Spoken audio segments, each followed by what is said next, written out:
anytime I touch mic.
Hello and welcome to the LoR Amateur Global Championship. I'm Aikato, coming from a hibernation to watch my favorite game, Legends of Runeterra. With me today is Cash.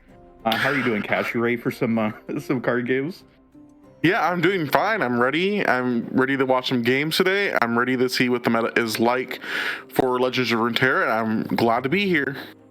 Yeah, disclaimer, we have not played the game in a little bit, perhaps about a year. So forgive us if we get anything wrong, but just here to watch some games and hopefully have a great time as we are going into the top 8 here. Should be a lot of good players and fun decks. Is there anything in particular on the list of decks you see there that stands out to you as something you're excited to see?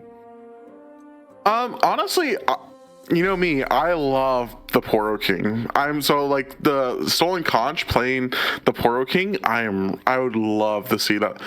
I just love me some Poros. Yeah, big Poro fan there. Um, I'm just excited to see Janna Neela still around. Janna, one of my favorite champions. It's been released in the game, and Sunken Temple, a legal option in standard. I mean, who could have guessed? I definitely a fan of that card. So anytime you get to see it, even if it's a one of, excited to see it rear its beautiful head. yeah. And we should be going here to a bracket here in just a second, so you can see. There at the top is going to be Vendorti versus a barcode there. And then Chicas versus Stolen Conch. Galley versus Shodox. And then AJ the Pro versus Quo Vadi Domine. I don't know. I skipped Latin in high school. Me too. I don't know how to speak Latin, and I don't desire to. Yeah, I think that we're going to be watching Vendorti's game. I think that's what production said earlier. Forgive me if I'm wrong, but either way, lots of names that we're familiar with. Chica's, Stolen Conch, Galley, Shodox, AJ the Pro. Tons of people that we are very familiar with who've been around in the scene. Could be exciting. Shodox taking a break from crushing it in Lorcana to come play the original lore, the original LoR. Love to see it. And we should be taking a peek here at the decks here. Just a second. And starting with Vendorti's Nar Nidalee. So that transformation deck. Are running the big game Tycoon, so has that late game on lock. Just such a fun deck. Wings Giving, that's the one that transforms all your stuff when it comes in, right? I believe so. I love the Nar Nidalee transform feature, so I'm glad to see that still in standard and still coming around and rearing its head in top 8. Yeah, and of course, Chief Nakatak going to be giving them plenty of impact as they transform. Definitely can run rampant if left unchecked. Maybe we could take a peek at the next deck here. And that is going to be that Neela Janna. No Sunken Temple in this one, but Ruined Rex, Vikrash, lots of removal. An aggressive deck with some removal in it, draws a lot of cards, has a lot of filtering.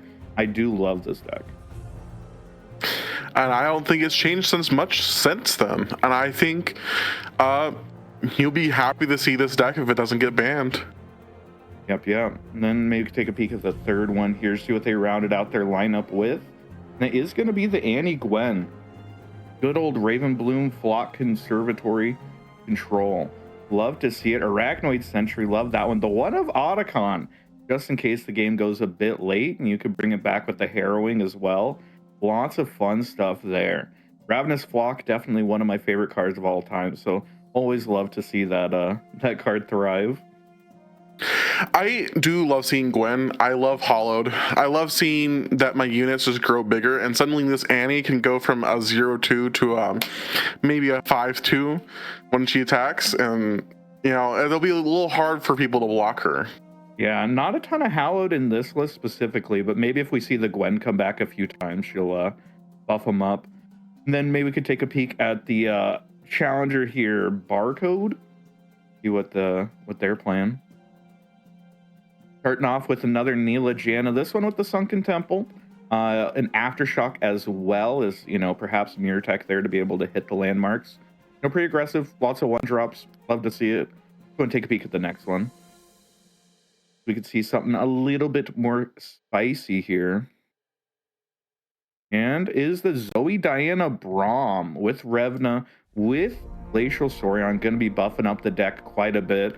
Yadolski Snow Dog, everyone knows that's the best card in the game. So, you know, looks like a strong pile here. Spirits Unleashed as well is another one that, you know, there's just so much value in this deck. Your stuff's going to get so big so quickly. The Braum spitting out Poros. Anything stand out to you here? For me, I love seeing that Sunburst is still in standard, and I love seeing this type control to be in this mid-range deck. So the fact that I am going to be able to see that, you know, we get to see big guys and to even bigger removal will be great. Yeah. Interesting to see the main deck Hush. I'm pretty sure Hush is still in Targon Tullstone, so, you know, deciding on that split there, making sure they have access to that 2 mana interaction spell. Also the Fangs, not something that saw a ton of constructed play, but, you know, it's always been hovering on the edge, and, you know, perhaps with all the buff ups going to be a big thing to deal with. And let's take a peek at that last one. As you can see in the bottom there, spoiler alert, it is a Poro King deck. Oh, I will. Committed Poro King. There's a more Sunburst for you. Otherwise, just lots of Poros. Ultra Soft Poro. I'm gonna keep it a buck. I don't know what that card does. I don't. So Ultra Soft Poro is a new card that heals your Nexus 1 for each ally subtype you have. So it's like another way where Poro King can just stay in the game longer if they're getting aggroed out. But usually when they can get a board as big as with Poro King and also all the Poro snacks, I do think this deck is probably favored into aggro matchups. Yeah, I do remember the Poro King Worlds where, you know, how many games were decided by turn 3 based on whether or not you drew your Poro snacks or had your Poro King on curve on turn 5. Definitely a strong deck that just fills up the board with big boys really fast. Should be pretty exciting here. So, you know, sort of seeing the control, you know, of the Annie Gwen versus, you know, just big boy go hard of the barcode player here. How do you think that'll end up shaking out? You know, I'm pretty sure if I were Vendorti, I'd probably ban the Braum Diana Zoe deck, just because it is a little bigger than everything you can deal with.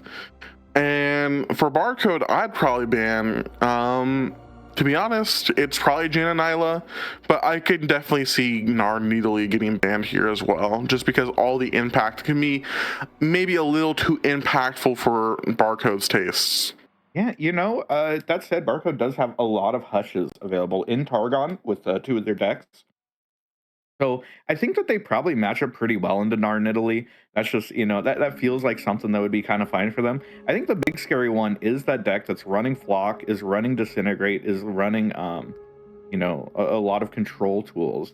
I think that one might be a little bit more scary, but I don't know. Maybe you just have so many threats as Poro King. The Maven Vordy actually just has to get rid of the Poro King. That deck can be an absolute menace if you're not prepared to deal with it. So it'll definitely be interesting to see what direction they try to go with here. Yeah, the Jananila, I feel like I'd be surprised to see either player ban the Jananila, which is, you know, great for me. I love seeing that deck, so, you know, any opportunity to see it. I think it was the most represented deck in the tournament this weekend, so, you know, obviously one that's doing pretty well, and people still see a strong reason to be playing. And we do see the bands come out, and they're both going to be Jaina Nyla and Poro King. So unfortunately, we're not going to see the Jaina Nyla mirror. However, we are going to see Jaina Nyla, you know, facing Vendorti, and so maybe the German player can get it through. Yep. Definitely an interesting one. And yeah, that Poro King, you know, it's just one that you don't want to deal with, because if it gets started and you don't have answers, then it gets rough pretty fast. But here we are getting into game 1 here. It looks like it's going to be that Gnar Nidalee against the Braum deck, right? The Zoe Braum. Yes. Yep. And a pretty solid curve already from Barcode. And I see the Omen Hawk. I see the Snow Dog. I see just tons of value. It'd be interesting though. You know, could go the Zoe, of course. Zoe getting a free swing here can only be so bad, but and when you're going to be filling up your board with so many big guys, I think you're pretty happy with seeing a trade here if you're Omen Hawk into a 2-1. Yeah. The chime actually going on knock attack, a 3/5 knock attack. Unfortunately, there is a sunburst in the hand of Barcode, but that is that's a pretty big hit right there. Yeah, and now we see that Barcode is having all these like buffs coming up, and with the dog hitting the field, when him being on the attack, it is wondering what will Vendorti do to this. Unfortunately, it doesn't seem like Vendorti can do anything besides play a shadow in the brush to hide his unit. But we're going to see more buffs coming in from Barcode's side, and we're just going to pass turn. Yeah, whatever unit comes out the top, it is going to be buffed to heaven. Well, no spoilers there. It's going to be another turn or two before you see that one. That said, 3/5 knock attack is pretty big. And next turn going to have access to that the deny there from the ambush unit. Wings Giving is one that doesn't need to be down first, right? It comes down and then transforms, I believe. So getting the knock attack down, unless a opponent opens with the sunburst next turn, which is unlikely. I imagine that they'll probably open with an open attack with the Ooh, Zoe. and it hit Revna. Oh my god, that's gonna be bad. That's a pretty big Revna. That's what, a 4/4 Revna already. If we make it long enough, the units are going to be absolutely massive. Not a ton of great blocks here. Could throw the knock attack in front of the snow dog if you want to, or even transform your deny unit here, or use the brush. The brush gives +2/+0. The ambush, or what's it called, ambush? Is it all trained trooper? No, the 1 mana card, prowl or something. What's it actually called? Yeah, it is prowl. Okay, +2/+0, unless you target a brush, in which case it's +2/+2. So it could use it here to get a favorable trade. Definitely an option. There's not a lot in terms of interaction, like fast speed interaction from the side of Barcode. Targon never really known for their fast speed interaction. Usually really strong slow speed spells, and then Hush and other buffs. Yeah, we're gonna go for the prowl here. Yep, makes sense. Unfortunately, the prowl not having the sharp sight text can't block Zoe, so there will be a celestial card generated here from the Zoe. I wouldn't be surprised if we do end up seeing. Well, looks like holding off on the sunburst. Really reading that is the deny unit there. Here, I should probably figure out what that it's actually named. Sorry, go ahead. We're probably gonna see next turn Barcode play the 5 mana card. What was it again? Spirits Unleashed, and just because to get that Revna even buffed up more and curve out into 6, just because he is taking a turn off. But seeing the getting rid of Big L stock. Never mind. That is a 5/6 puppy. Best boy has come down and is ready to mess things up. That is going to be the landmark destruction from the Explorer coming down onto the Wings Giving. Wings Giving is a bit of a powerhouse in terms of value, so you do want to protect that. But that does mean that the road has sort of been opened for a Sunburst to come down. Ooh, I mean, Fangs or the Elusive. Yeah, the Elusive seems pretty good too. 4/5, 2 impact. Lifesteal Elusive can only be so bad. Oh, it looks like Shodox actually was able to take down Galley 2-1. God damn. Good job, Shodox. We'll see you next. We'll probably see you next game. Gamer. Yeah. We're still seeing an Equinox come out. Equinox is pretty good. You can throw that on the knock attack or on one of the transformed units. Get a little bit of value. That said, I imagine you don't really want to jam your Sunburst here. Unless you're worried about dying. You'd much rather just get that 4/4 Revna down, draw a massive Fangs. Ooh, Fangs. That is a large unit that Barco has drawn there. This is just the Risu coming in as a 5-drop that generates the 7/3, gets to enter the battlefield value, and then you get to transform it into another 5-drop and also get knack attack value on top of it. Just, you couldn't write it up to be any better here. Yeah, no kidding. Pretty good card, it turns out. Oh, so Wingsgiving actually ladders it, right? It actually goes into Yeah. 1 cost more. So it turns into a 6 cost here. And then at 3, it'll go up 2 costs. Oh. So we can ladder this this into a 6 drop. I mean, oh, Commodore. I mean, even Ardent Tracker here is pretty good. You don't get the Cam 4, unfortunately. So I think Ardent Tracker is probably the best one because you get the knock attack buff and you get the scout keyword. Because Cam 4, you don't actually get any of the keywords, right? When he's summoned, like if you have the 4, I think he gets all of it. But he didn't have all 4. It doesn't get summoned, right? Because it's just transformed. I think. Oh, true. But I could be wrong. That said, either way, we do have the Impact Scout, which means even if it's blocked here, there's going to be a lot of damage coming out. Barco does have the double stun just chilling there in hand, has been there since turn 1, so is going to end up getting insane value, but that is a 7/6 lifesteal that also generated you a dog that's going to draw you another card. What more could you hope for? You know, getting those dogs out there, you know, who let the dogs out, you know? So true. Who did let the dogs out? I wonder if we try and get another knock attack down here. Ooh. Okay, going for the all-terrain. Rupert is going to get vulnerable to the Explorer over there. So, you know, you have the option to swing in here, get a little bit more impact damage. And you're showing 6 through the air, 7 on the Ardent Tracker because of the impact. And you could transform it. If you hit Overwhelm, can you just kill them here? They tapped Yeah. Stun. You pass priority when you use this landmark? I don't know if you pass priority. We'll have to take... No, you don't pass priority. So if he had hit a overwhelm unit, I think might have been able to just have lethal here. Might have it anyway, because the Pyrophant costs 5. Here, what? You have 6, 7, 8. I think you might just have lethal here. Is that real? I'm pretty sure impact goes before lifesteal, so I think you could just swing out here. Yeah, I think this is lethal here. Because you get to push...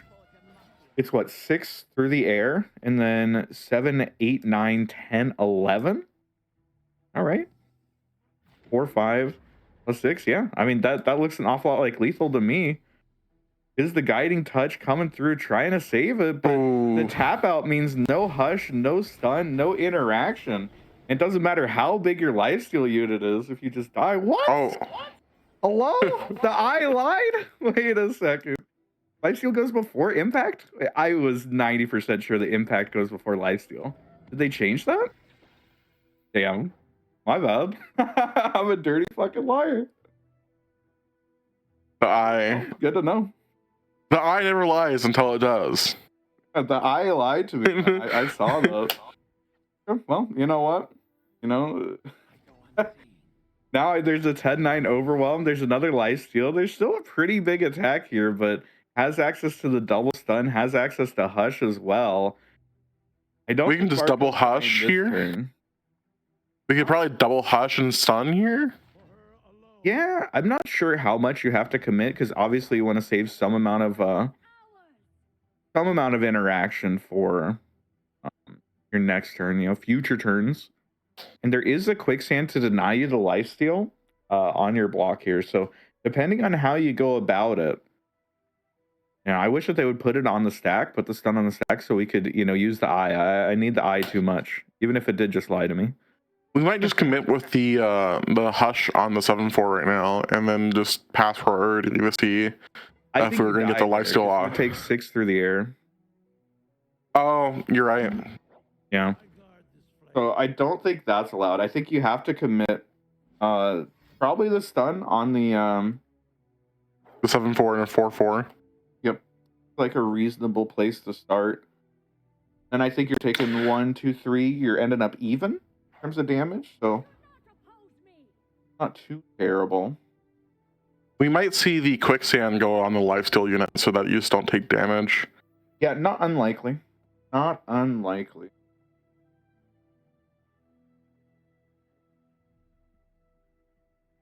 depends on how worried you are about dying yourself. Because you don't have a lot of interaction. You know, this deck doesn't come packing a ton of it. So using it proactively like this to push 3, you know, maybe it's better to just, you know, set up the knock attack, set up the Nidalee. Not really a mana pigeonhole as much as it is a value pigeonhole. I mean, as you can see, Barcode's hand is filled with nothing but bangers. Has lots of interaction with the hushes, has a couple units in hand, as well as the value, you know. Still has the Unleashed Spirit there. Yep, just gonna let this through, holding on to the quicksand for another day. Probably a reasonable call there, but a big trade down means that Barcode's not left with much of a board. But you know how many cards they have in hand? It's likely if they're able to survive the next couple turns that they'll be advantaged. I mean, a 5/11 Braum goes pretty good in terms Value. of being able to start picking off some of these units effectively. Whether that's Probably the been knock playing. attack, whether that's the elusive. Oh my god. Oh my god. That's a big lifesteal unit. Yeah, I think holding on to this quicksand was probably a good idea. Yeah, I am starting to believe that too. I think Vendorti really just needs a Tycoon. This Tycoon doubles the stats of everything when they transform, right? Needs a little access to a little bit more transforming. Needs access to sort of a multiplier on this because the aggro game plan I was really close to working out, but didn't quite. Now we see that big ol' 8/7 lifesteal coming through, and the issue is even if you decide to block with your big overwhelm unit, Marco's not even gonna give you the option. But if you wanted to, it just gets hushed and you don't even trade. Um, Yeah, it's a really tough position for Vendorti. I don't think Vendorti is going to have the, or I don't know what Vendorti can draw into that will save him from these big units. I think if we didn't get that lethal that one turn, I don't see Barcode losing this, but maybe I'm calling it too early. that's gonna be pretty hard. They do have the quicksand here to try to establish a good trade. It's not quite gonna work out because of you know, the multitude of hushes as well as a pale cascade that Barcode has. Yeah, offering up your Nidalee, not the place you want to be, especially because you know you're staring down this Braum. This Braum is going to get a free trade every single turn. You can't swing into it because it has the regen. It's a 5/11. You're never actually pushing damage. It's going to be a little rough here. I imagine we're going to see the quicksand committed to the Nidal lifesteal. No, just offering up the trade. Hey, fair enough. Maybe we see a big game Tycoon or even a Towering Priophant next turn to maybe get some big impact plays with I think you would have Back to Attack. top deck Tycoon, but you know, not enough here as we see the scoop coming up from Vendorti, and I think that's probably a reasonable time to scoop it up, you know. Really close to finding the lethal, but you know, unfortunately, life still goes before impact, apparently. Good to know. Yeah. Good to know. What do you think, if you're Vendorti here, you're playing as Jan and Nyla, what would you like to pick here against that? You know, it's so hard because playing control decks into Jananila style decks, there's sort of like a speed that like if you're able to keep up with it, you'll be fine. And if you're not, if they have, you know, too many threats, if they throw out too much stuff, then and you just don't have enough tools, then you know you're just kind of screwed. I think it's hard to say without, you know, having not played this meta. It's hard to say if that's a good matchup or not. But you know, we'll have to see. That's really what it's going to come down to is if Barcode's going to be able to apply enough pressure with their threats, um, sort of to sort of get through all the control tools. And already Vendorti has a couple good ones. 4 mana Withering Whale. God damn. That certainly is a card. Then the box as well going to be able to punish any sort of you know, 3/3 ones that end up coming down. Oh no, and the draw 2 bird ends up being your fleeting card. So not going to be able to get that one down this turn. You can use it as a discard at least for your Dawnite Urchin, but you know, especially in a matchup like this, you would rather hold on to your cards that say draw 2 and are a threat. You know, 2/2 quick attack is At least we're gonna see Vic Rash come down. yeah, Vic Rash, another interesting card because it's always a little bit scary to populate the top of your deck with you know, with cards that maybe don't get you the value of the slipstreams is always just kind of weird because sometimes you just, you know, use your slipstream and draw into 2 more slipstreams and you're like, "Oh shit, this wasn't really that valuable." Um, we'll just have to see. You know, playing multiple Vic Rashes can be kind of sus. That said, you know, has a Janna to jam on curve and Vendority, you know, in a deck that has so many pings like the Vile Feast, has the Flock, has the Disintegrate. Not really a clean answer to a Janna here. You know, can use Disintegrate box, can use Flock box. And yeah, you kind of have to just take a pass here and be kind of sad. You know, you're going to take 5 on the open, and you don't really have a great answer outside of, you know, jamming a Withering Whale that really isn't going to do that much. No, I think that Barcode is playing this very well, sort of stressing all the resources of Vendority, using their mana very well, and you know, just not giving a good board wipe here. Yeah, I mean, we can't use this. Janet comes down and we have no tools to deal with her. I mean, yeah, you take 5 here, and like there's a fair bit of burn in that deck, so it gets pretty scary here. Take the We landmark end up seeing the destruction. Explorer. Yep, yep. I believe Barcode is the one that was running the one of Sunken Temple, so you know, makes sense to make sure because if a Sunken Temple comes down and you don't have an answer to that, you know, we might as well scoop it up. But we do see the Janna, which means that we're gonna see the Withering Whale and the Flock, and you know maybe this is gonna be good enough. Oh, not going with the Flock, going with the Disintegrate. That probably makes more sense. You have 2 Disintegrates, only 1 Flock, and not a ton of pink to enable the Disintegrate. So I think it makes sense. It's probably about as good as this turn was gonna end up. The issue is that your opponent's drawing 2 extra cards this turn and has all that banked spell mana. You're not allowed to do much here. Maybe you're hoping for the box to do something. Slipstream gonna come through and hitting pretty good cards. I will say. We're gonna see the Miriam. Ooh, tucking back the Zonite Urchin is interesting. I maybe would have expected to see the Mystic Shot. Maybe we're gonna see the Mystic Shot used to get rid of the blocker here. Yeah. I don't hate that. Yeah. Interesting. I don't know if we will be whether they take the pass or not. A Flock. Okay. Alright, go ahead. I don't know if we are going to wanting to put any more units on board because, like, we're seeing the boxes ran, but this is like perfect time for the box to come out. Yeah, getting value out of the box here. I mean, you're getting max value. That said, you know, for Barcode, very smart to not run out the Neela, right? If Neela got boxed here, you'd be pretty sad. But you know, the bird there is going to draw you 2 extra cards here, kind of getting max value anyway. The main issue is that it's not just 1 box; it's 2 boxes waiting for you here. So, you know, you baited out the first one. You're going to hard develop into this turn, and the second one might be a little bit rough for you. I imagine we'll see a box come out eventually, and then a Flock on the Janna. I mean, maybe they can smell it out, right? If they don't commit Vic Rash or Neela, if they hold on to one of them, I think that they'll be fine. The main issue is going to be if they end up committing everything here, that could just be too much of a loss of tempo, especially with the Valfistron. Like, that card is pretty good. Ooh, taking the pass. Oh my god. This is crazy. Love to see it. Denying the damage, denying the value. Said, nah, I'm good.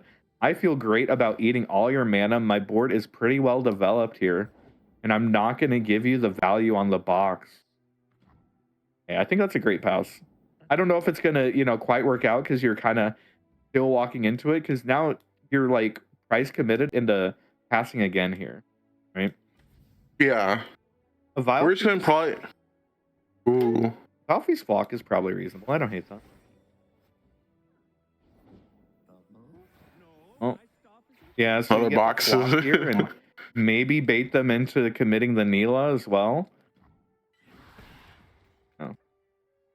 I think Vendorti's been playing this pretty well as well. Oh no. Oh no. Neela has 4 HP. Okay, I mean, do we have enough for Disintegrate and box? Yeah, we do. Okay, well. This port is gonna go by. Yeah, plus sides, okay?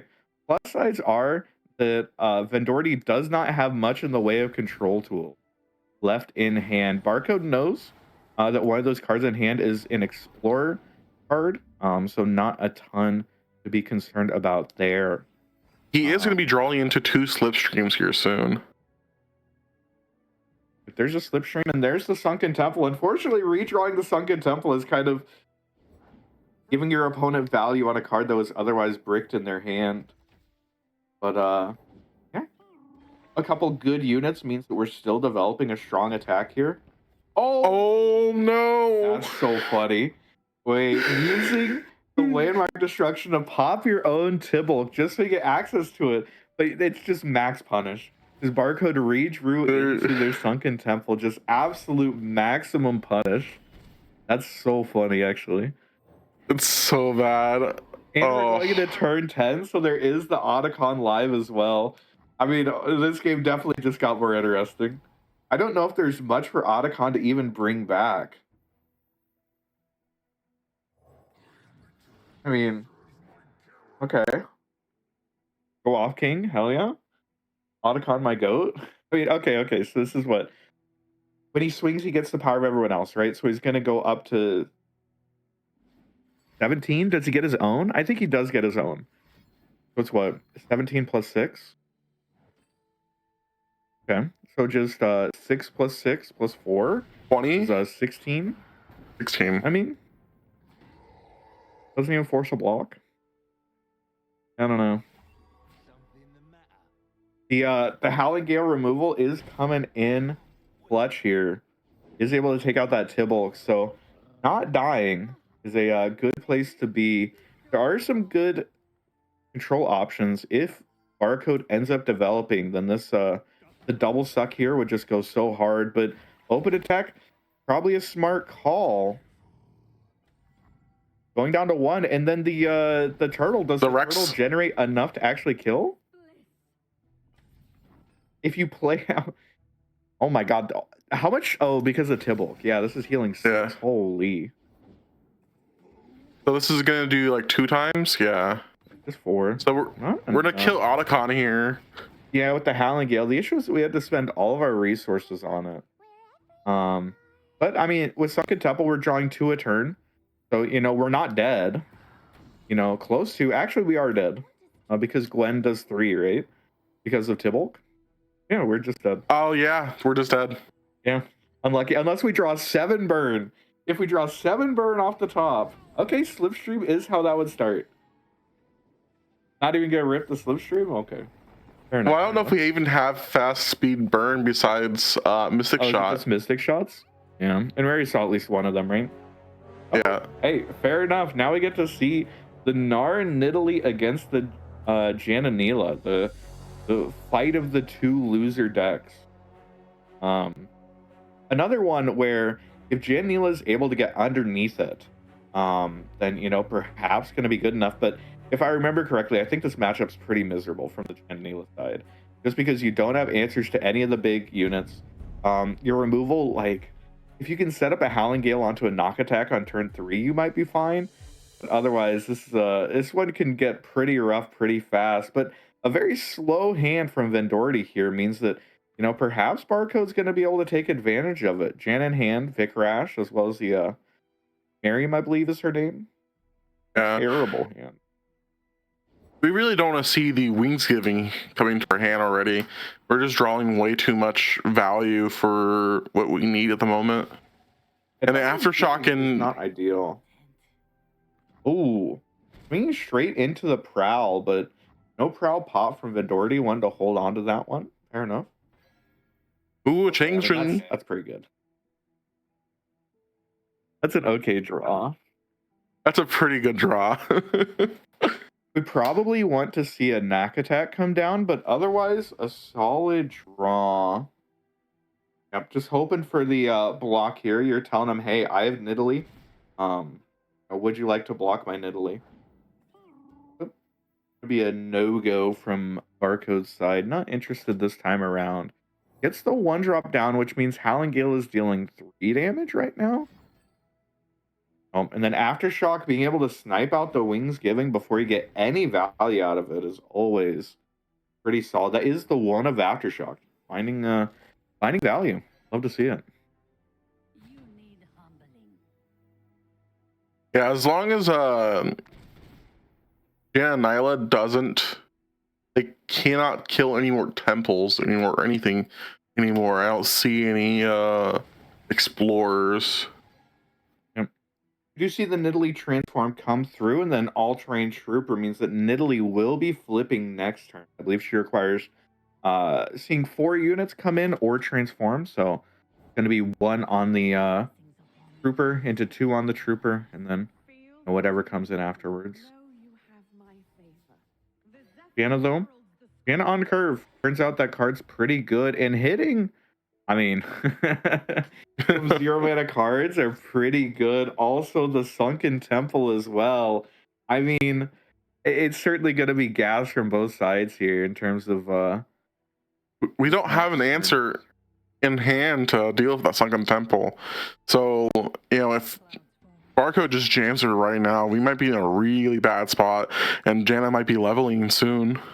Yeah, I mean, Jana could be leveling. The main issue is going to be how do you deal with a flipped Nidalee, because there is a flipped Nidalee coming down, and this triple impact thing from Risu as well. Yeah, quite a bit of pressure coming through here from Vendorti. Going to be able to... Ooh, this is great, actually. The 2-3... Oh, really? You don't want to throw the 2-3... There we go. Throw the 2-3 underneath the impact so that it survives the turn. Yeah, well, you know what? Never mind. Okay. Fuck that. We don't care about that. Value trades don't matter. Yeah, I mean, you're at least paring down the board, right? You're moving it. Oh, you're guaranteeing that Nidalee hits. She was going to get her thing anyway, right? Gonna be able to shoot Jana anyway. Either way, the javelin here pretty good as a way to make sure that Jana flipping will not end up being a reality. And another wings giving in the wings here, waiting in the wings here, is gonna mean that this Risu's gonna be getting a second life as a valuable member here. Everything getting updrafted and then we draw into Jana Nyla again is just pretty good. Oh, we draw into another Jana. She comes back. Updrafting the Jana and getting her back. I mean, you can't go wrong there. That said, I don't know if it's going to be good enough. Wings giving on a Risu, popping out a 6-drop. Then also the Tycoon next turn means that you can turn into a 7-drop that's going to get doubled. Okay, Howling Gale going to get rid of it? Yeah, okay, fair enough, actually. Fair enough, good call. Yeah, I wonder if you're supposed to go Changeling here. I suppose you could transform first and then go Changeling and try and... Ooh, Ballista. I'm not sure. Ballista does not suck. That is about as good as stats get at the 3-drop level. And we're still just cycling through cards on Barcode's side, just trying to find something. We're drawing a lot of cards. I don't know if they're doing enough. That is a flipped Neela. Can't go wrong there. Gonna be able to swing in, push some damage, apply some pressure. No blockers at the moment from Vendorti's side. Makes me miss Boat. I miss Boat. Yeah. Voltage. Yeah, no, this attack's actually pretty good. The Neela turning all of your 2-drops into trading up is pretty effective. Who knows? Yeah, I mean, doesn't want to get rid of their cards, wants to be able to just kill the opponent. I guess my question is, okay, if you transform Tycoon, does Tycoon see himself transform? Does he double his own stats? That's an interaction I feel like I should know, but I don't know. I think yes, because didn't Nakatok like give himself like 2 at like one point if he transformed? Because if you had 2 Nakatoks in the field, then you transformed. Idea.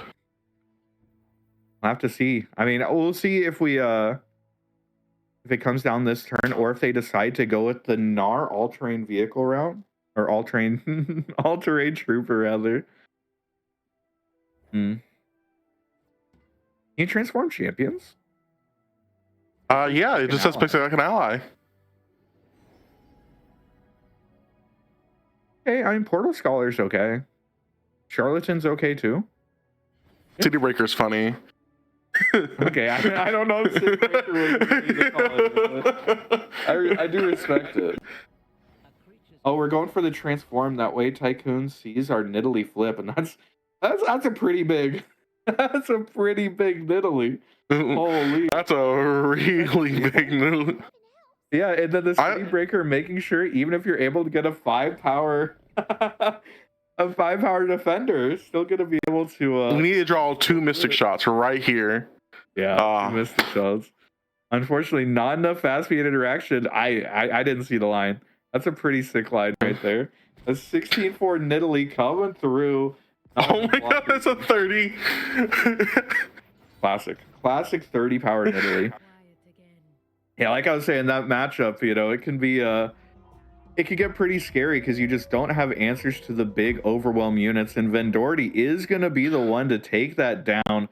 2-1, lost that game 1, but able to bring it back 2-0ing the Jananila, just controlling it out the first time and the second time just swinging over it, you know? Overwhelm wins the day, I suppose. Well done to Vendorti. Yeah, good job, Vendorti. Yep. It'll be interesting to see how they end up going further in. You know, as their own Jananila was banned, so didn't have to see that deck find a win there.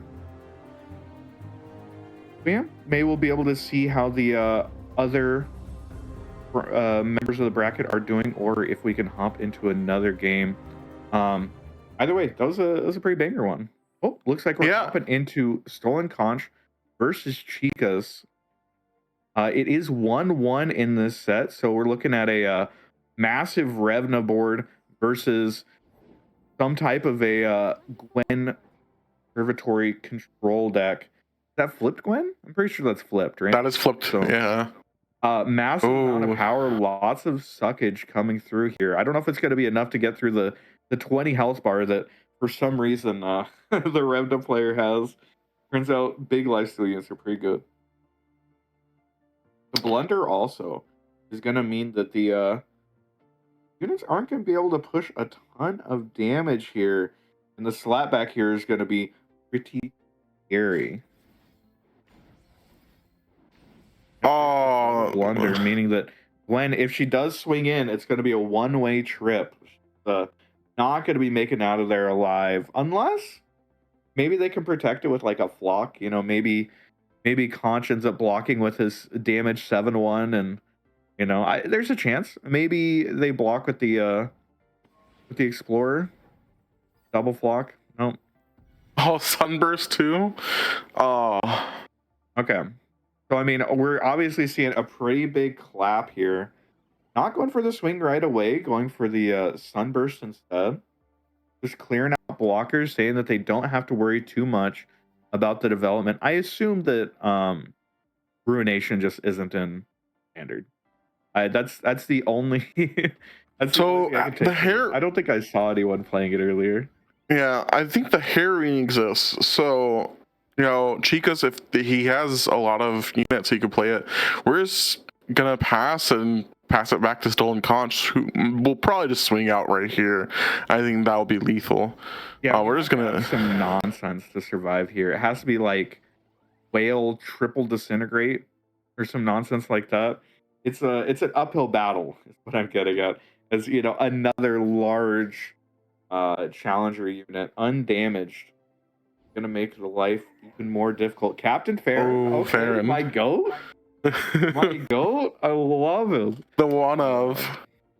Yeah. I don't think that's gonna be quite good enough here. There's a 10 damage coming through. I mean, it could still be like Valfeast Disintegrate. Keeps you alive at 2. I don't know how you're winning the game from there, but you know, it certainly is something that you could have. Okay, you know. Whale, does Whale heal 3? That almost Whale heals us 3. Yeah. Why? Yeah. I mean, goddamn. Whale heals 3. Let's go. Oh, and I forgot we played Tibulk, so Will actually wipes here. Oh my god, wait, that was the fattest fucking whale I've seen. Wait, how much damage did that just do? That just did like 4 damage. It did do 4 damage. Did we play 4 Tibulks here? Wait, we're so back in Unspeakable Horror to go face. Wait a second. Oh my god, and the harrowing. Sorry, I take it all back. It's so free for Chico. What the hell? Poor stolen Conch getting the game stolen right under him. The triple Tibble coming back, the Farron as well, the Gwen as well. I'm pretty sure Gwen's lethal. I think Gwen is gonna be doing like 20 damage. I didn't realize that our whale was just gonna wipe the board. I didn't realize we had fast speed ruination going on here. Oh my god. Oh my god. Fair enough. You know what? My bad. I wasn't seeing the Tibble line. I didn't realize that we had a fast speed ruination on lock, and Chica's taking down Stolen Conch, finding the 2-0 against that Revna deck. God damn, way to go, Chicas. Yeah, and so it'll be Chicas versus Vendorti and Shodox versus Quo. Quo took down AJ the Pro 2-1. Oh yeah, is that the fourth game, the one that we didn't see? Yeah, that happened. Nice. It showed up during our game versus Vendorti. Oh, I missed that one. Well, hey, that's 4-2-1 score lines, means a pretty close top 8 there. Yeah, I'm still just having trouble getting over the fattest withering whale that we've ever seen. I just wasn't ready for it. It's been too long. Yeah, I didn't know how much stacks we had on that, and so when I saw withering whale come out, I was like, oh, we're just gonna live just by a bit. No, we lived by a lot. Actually healed so much there. I healed a 3, right? But obviously, wiping out some 4-4s, some 3-3s. I mean, there was zero concern there. Zero concern from Chicos. You love to see it. The control deck really taking down Revna there. That said, we'll go ahead and take a break here, and we'll be back in just a few with the next round. Don't go anywhere.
Your hands are sealed in pockets. You fill them with your secrets. To you, I am nothing. I am.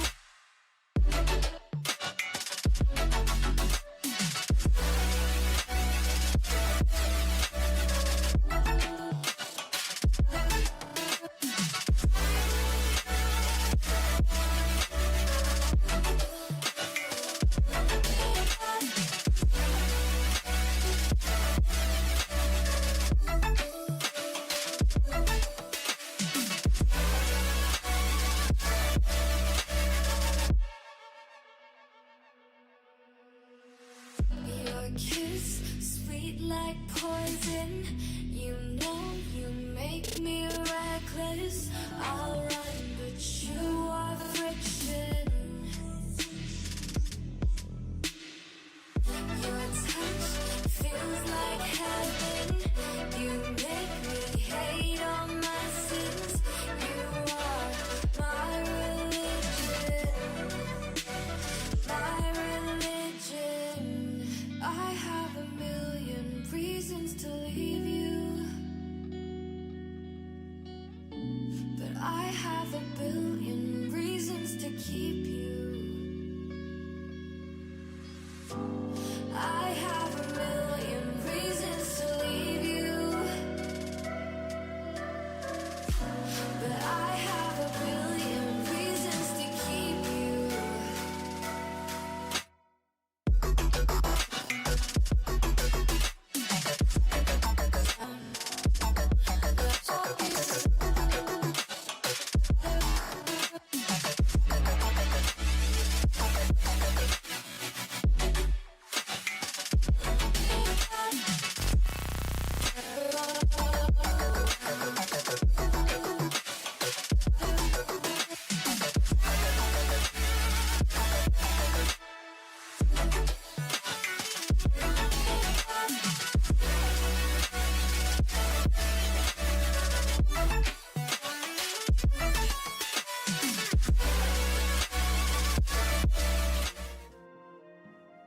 All right, and welcome back. I am once again Aikedo. I am joined here by Cash, and we just saw some nonsense there. The largest withering whale I've seen in, at least a year, right?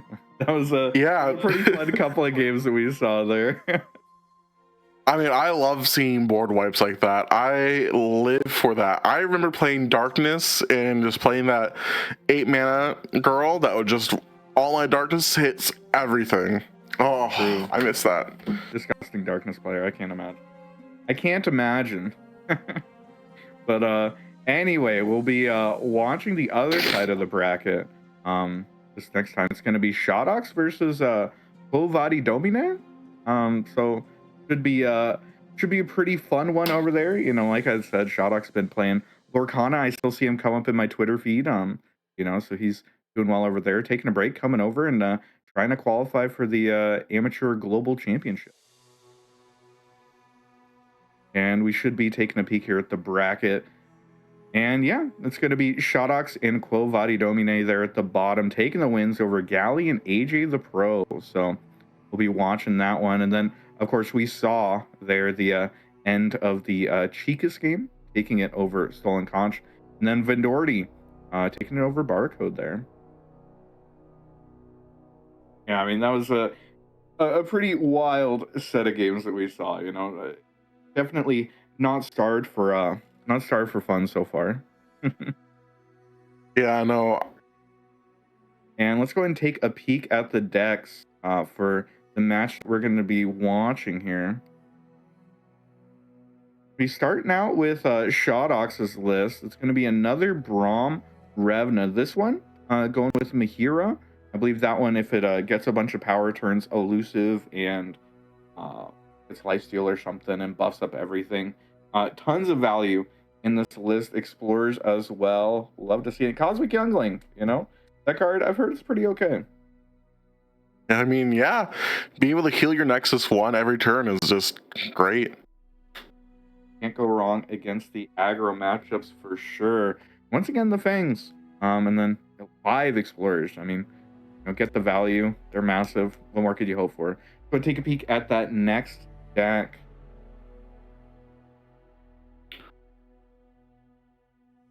And that is going to be Jana Nila once again. Sunken Temple. Only one copy of Ruined Rex. That seems like a reasonable place to be. Lots of aggressive units. Not as many one drops. No. I don't remember the name of the 1-man 2-1. Discard a card, draw a card. But yeah. I forgot her too. Either way, fewer one drops. A little bit more heavy on the control tools. It looks like some gotchas could be pretty fun. We'll see if Jan Neal is actually able to pick up a win in this set. Then third deck, I'm pretty sure that is Shen Fiora. Yep, Shen Fiora. I never thought that I would see Fiora get unrotated, so here we are. We get to see her with all her good friends. Concerted Strike, single combat, some denies, some protection. The One of Judgment as well. Anything you're seeing here? I mean, I would love to see a Fiora get out Judgment off. I miss those days when you played back when the snapshot days when you played Fiora. People would love trying to just win with just Judgment. Yeah, so I can't wait to see it. The Heart of the Tree, I actually don't know what that card is. Let me read it. Heal your Nexus 3, summon a Spriteling. Okay.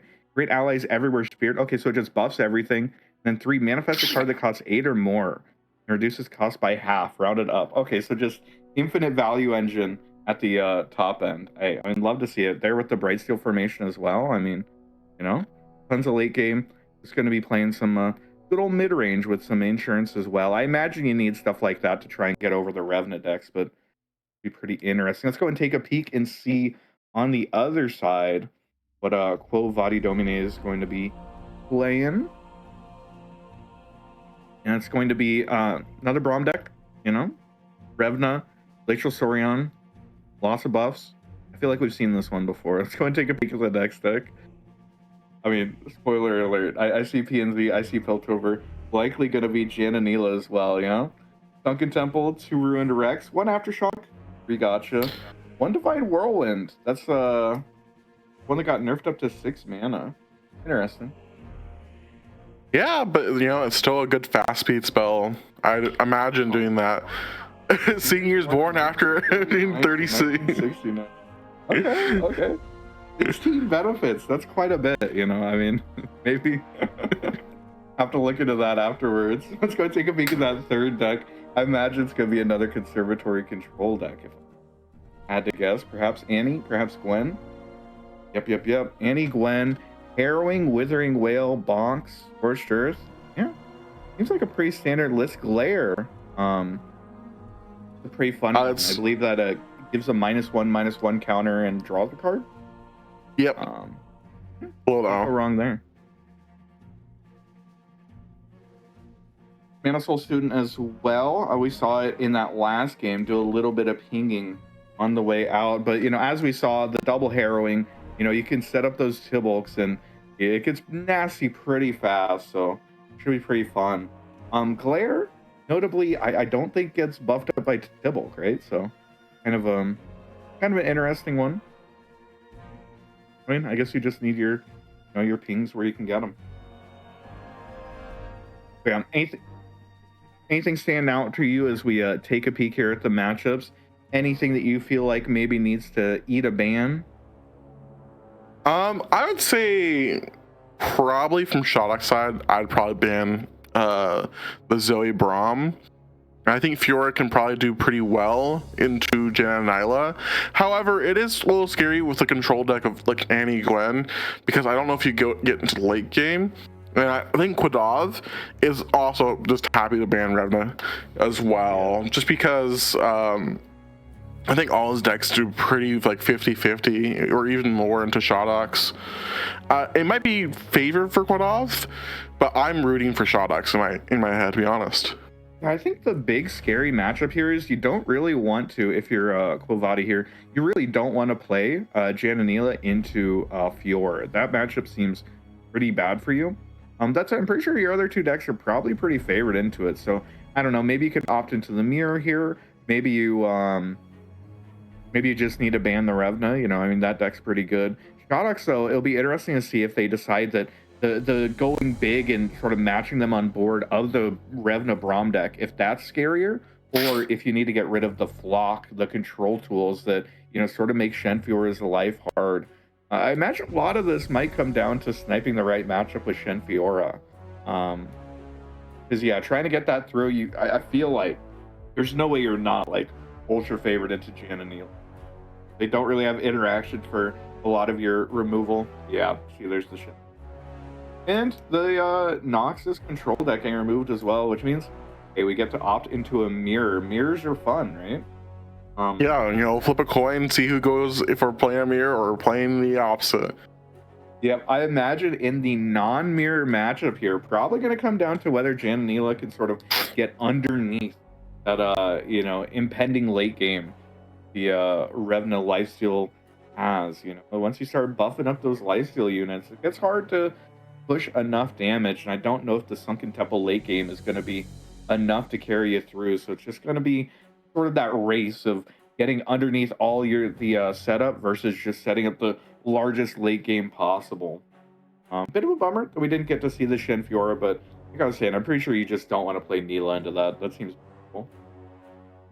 Yeah, no, I imagine that you just win with your might even just win with the win condition there as well.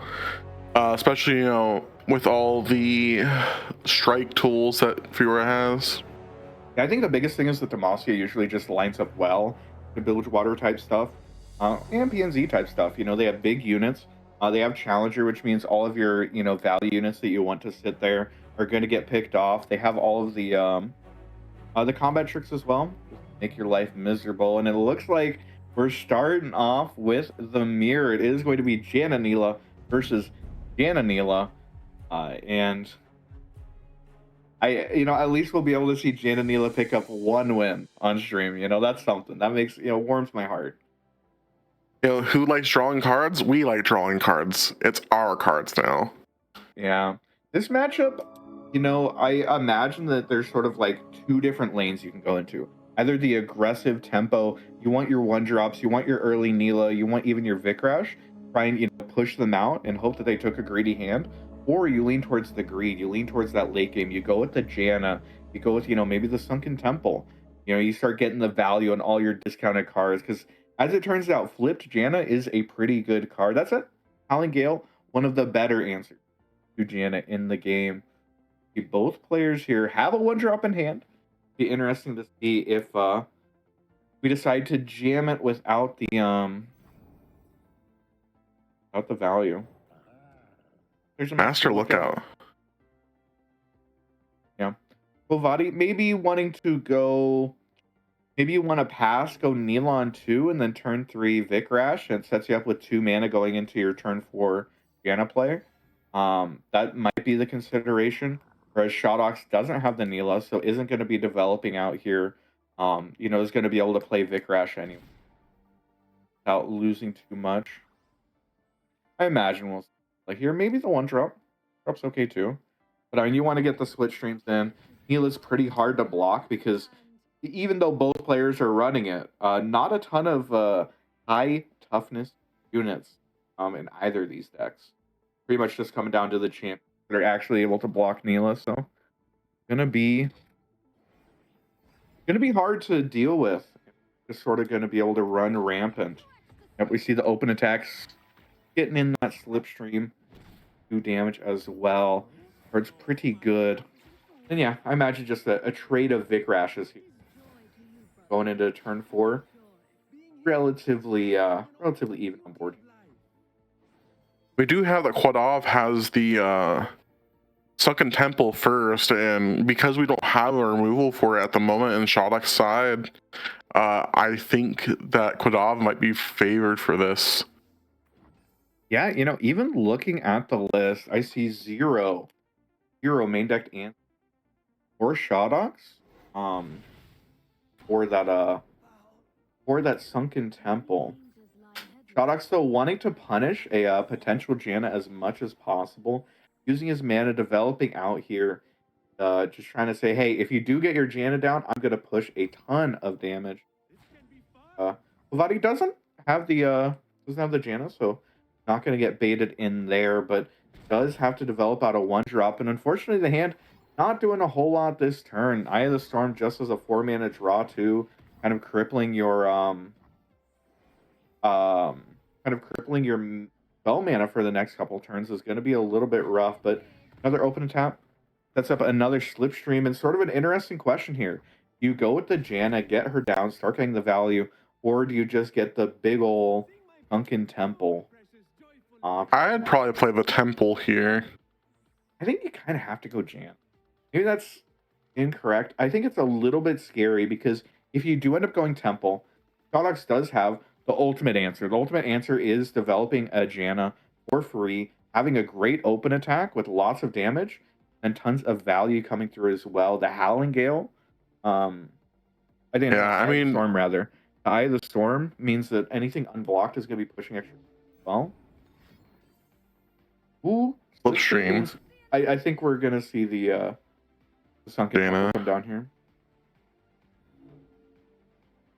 Could still be Janna, you know. Maybe you go Janna, Puck, the Slipstream, the Turtle, play a one drop. Ooh. I think the Sunken Temple, and now we're gonna see that developed out Janna. Probably gonna tuck back, yeah, everything other than the Eye of the Storm. Eye of the Storm here is just going to be so good, doing quite a bit of damage, and also we get to see Brash go up on one drops, and yeah, there's a gotcha. I love to see it. Unfortunately, we do get to see the Neela flip. Yep. Neela is a pretty solid blocker. Not the best on the planet, but, you know, at least makes you think a little bit. And a Mystic Shot drawn is probably about as good of interaction as you could hope for. Kovadi's just trying to stabilize. They've secured their late game, and they're just trying right now to survive. If they make it through this turn and the next turn, then they're going to have infinite value. They're going to be so far ahead, it just doesn't matter. Pre-committal, though, of the Mystic Shot means that we're going to see the Eye of the Storm, and not just the Eye of the Storm. The gotcha also can save the Janna. Maybe the pre-commit ends up biting Kovadi back in the back here, but nope, doesn't look like we're wanting to commit the gotcha. Perhaps wanting to use it just to pick off the Neela, making sure there isn't too much value coming through, but this is definitely a scary position here, Shodox. Probably going to have to pop a Slipstream here. Kovadi, of course, gets to pop the Slipstreams for free because, you know, every single extra card is just going to end up getting tucked away. Yeah, there's the Janna as well. The Divine Warwind being nerfed is just like, we're not able to deal with Janna here, and that really sucks. Yeah, I mean, potentially could have fished for a Howling Gale there. Could have used the Slipstream and maybe would have found it.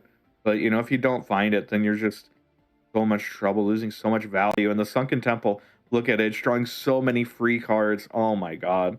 I'd love to see it. I mean, and the Riptide Rex as well. The fake Rex at home. What's one called? Ruined Rex. Yeah. Back when the Ruination was the event when he came out. Oh.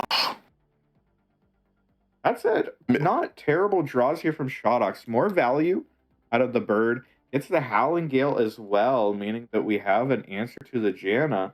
Probably about as good as you could hope for on the draw there. And also going wider, so hopefully the Ruined Rex doesn't just absolutely ruin your board here. But there's so much removal. All of the... oh my god. All of the gotchas as well just means that there's not going to be much of a board to speak of here. Once Rex is done. Yeah. And an extra 3 damage to the face just cause. This is a pretty rough one for Shodox. Had a pretty aggressive line and did just hard commit to the value train. And Shodox deciding that the only way to win this is going to be finding the burn. Because screw the Janna, I don't care about that. I'm just going to try and push enough damage here to win the game on the burn, relying on the Slipstream to find the last couple points of it. And do we just rip the Divine Whirlwind? I think we can probably wait until he swings. It is a fast speed spell. Yeah, but we have the discount right now, and we're gonna miss out on 2 mana. If we don't do it right now, we'll have to cast the Slipstream next turn to discount it, and we're missing out on the 1 mana that we can't pay over into the next. He still needs to swing, but I think Fair, yeah. He does have tokens. Fair, good call. Good call, King. Yeah, perhaps the double removal spells here. The discounted gotcha 1 mana, the discounted mystic shot 1 mana are gonna be that lethal is gonna be shown here. No, don't commit it just yet. Wait until he presses it. I don't know if it matters because now we're it doesn't. The burn at least.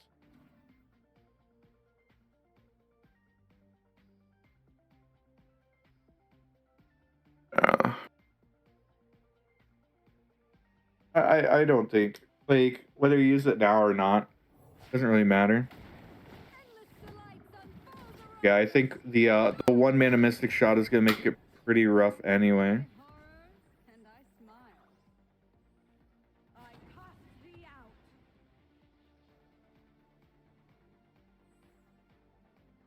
3, 6, 7, 8, and then a mystic shot to the face is gonna be 9 and 10.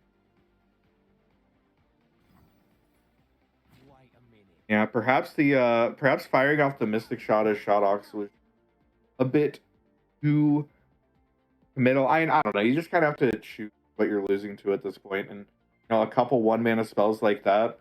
It's hard to play around a 1 mana gotcha and 1 mana mystic shot. I think you probably made about the decision you can there.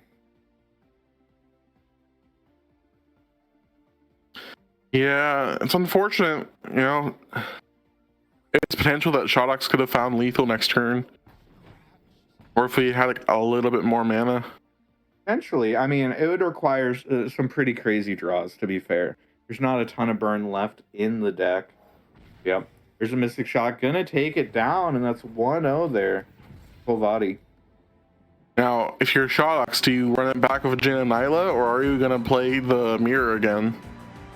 I mean, you got to win with both decks anyway, so, it just kind of depends on if you want to suffer the mirror right away, or if you think Jin and Nyla can just underneath. I think either direction's probably fine there. I would just do the mirror again, if we're making 50-50s, we might make the 50-50 true.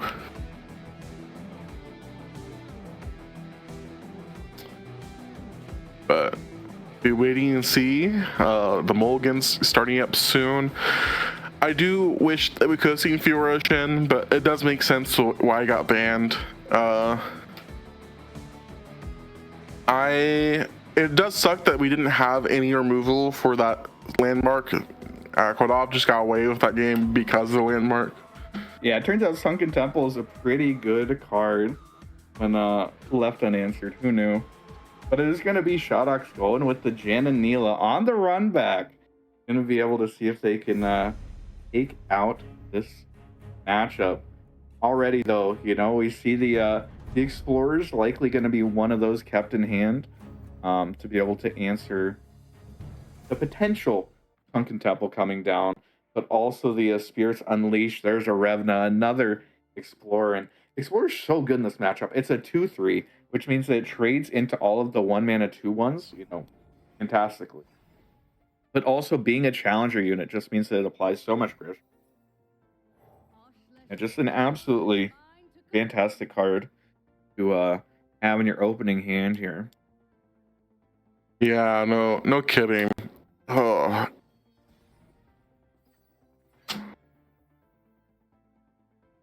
And I imagine we'll see the develop here from Shotox. There aren't a ton of great punishes. Kovati's going to be able to decide here if they want to have the blocker or the Neela. Yeah, it looks like it's going to be the Scholarly Pioneer coming down. Likely going to be a block on the Neela and then potentially picking it up next turn. The other option, of course, was to jam Spirits Unleashed, but that one's always a little bit scarier. You're probably taking the landmark destruction, yeah. I think it's an interesting idea either way. You could go with the heal as well, to make sure that you're able to trade profitably into the but landmark destruction, you're gonna need one of it at some point anyway. But the heal is a focus speed, right? It is focus speed, yeah. It would be in the instance that they don't pre-commit the lash, right? You get to block, and then on your turn you can pop the heal and then challenge the knee. Okay. Yep, that is going to be still getting thrown at the Neela. Means that a big old Spirits Unleashed is going to come out, pick her off here. Shotox will be able to decide how much they want to. You're likely going to see the Miriam. It's a shame we don't have the Janna. This is sort of the time where I feel like you need a Janna to come down and like really punish something like that. The 5 mana do nothing. Yeah, no. Just jam the 3/1 here. Yeah. I kind of like that. You need to apply pressure. You are the aggro. You are the beatdown. I think we're gonna commit an attack right away. Yep.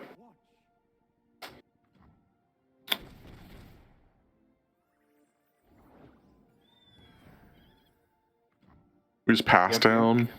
Going down to 8 HP. A little bit of a scary place to be, but have to see. That's it. I mean, there's a big old Challenger 3/4. There's an Omen Hawk. We're already seeing the Spirits Unleashed value coming through. It's just going to be a matter of if Shotox is going to be able to finish the game before all of this value takes care of it. Divine Whirlwind does 3, right? It does Divine to a unit and 2 to face. Yep, that's correct. And that lines up well into the lifesteal. Unfortunately, there's a Pale Cascade and 30 other reasons why it won't work out. But on its surface, you look at that and it's like, damn, that's almost a good answer. I mean, it does force out a Pale Cascade that it can't draw. Or no, we played a unit this turn, didn't we? Yeah, they get to draw off of him. Yeah, I think it's likely we're just gonna have to accept that they're healing 4. That's not gonna feel great, especially because we just ripped the slipstream. Now we're kind of like pot committed into like, I don't know, playing some of these cards. Either playing some of the cards we just drew or jamming the Janna. Either way, there's not a Divine Whirlwind coming down this. It's not going to be accomplishing enough. Oh my god, the Yummy as well. Yummy making a 7/5 lifestealer that's going to grow every single turn. The double dip on the Spirits Unleashed is going to be so strong here. Yeah, it's an uphill battle. That's what I'll say. It's a very uphill battle here from Shotox, setting up the 5 damage Allen Gale, but unfortunately, a Pale Cascade is going to mean that it doesn't really accomplish that much. And also, you're going to have to discard 3 of the cards that you've drawn this turn. That's a rough one. No, it's really rough. Like, it's going to be... this might be just game-winning Pale Cascade. Just because, like, even if I was Quadov, I'd just probably pass and let this grow. I think if you pass, it gets a little bit scary. If they can set up enough removal, then the fuck Explorer. I forgot that was still there. Yeah. The heal coming down, meaning that there's no profitable trades as well, because the Explorer comes through and just pulls out one. Yep. Going back up, basically to full HP. Perhaps like the last 3 turns didn't matter, and yeah, it's gonna be a rough one. Oh, it hurts to see all of those cards just get thrown away.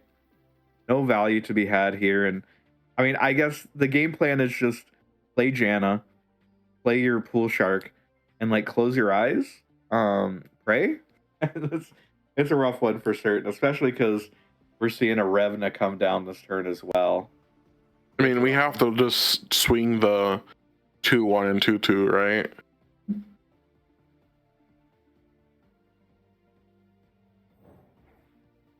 I mean, you could try, I guess. It's probably better than scooping the game.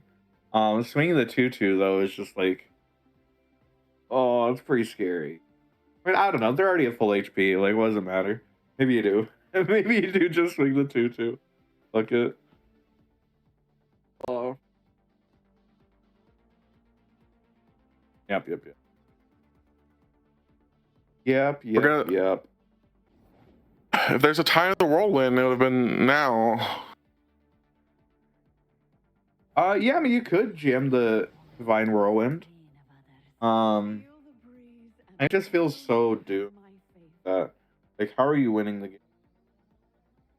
Like, I think you kind of just have to get the Janna down. You have to start, pretending that there's value to be had in your deck. I do wonder if we forgot about the Omen Hawk or if we were fine with that trade.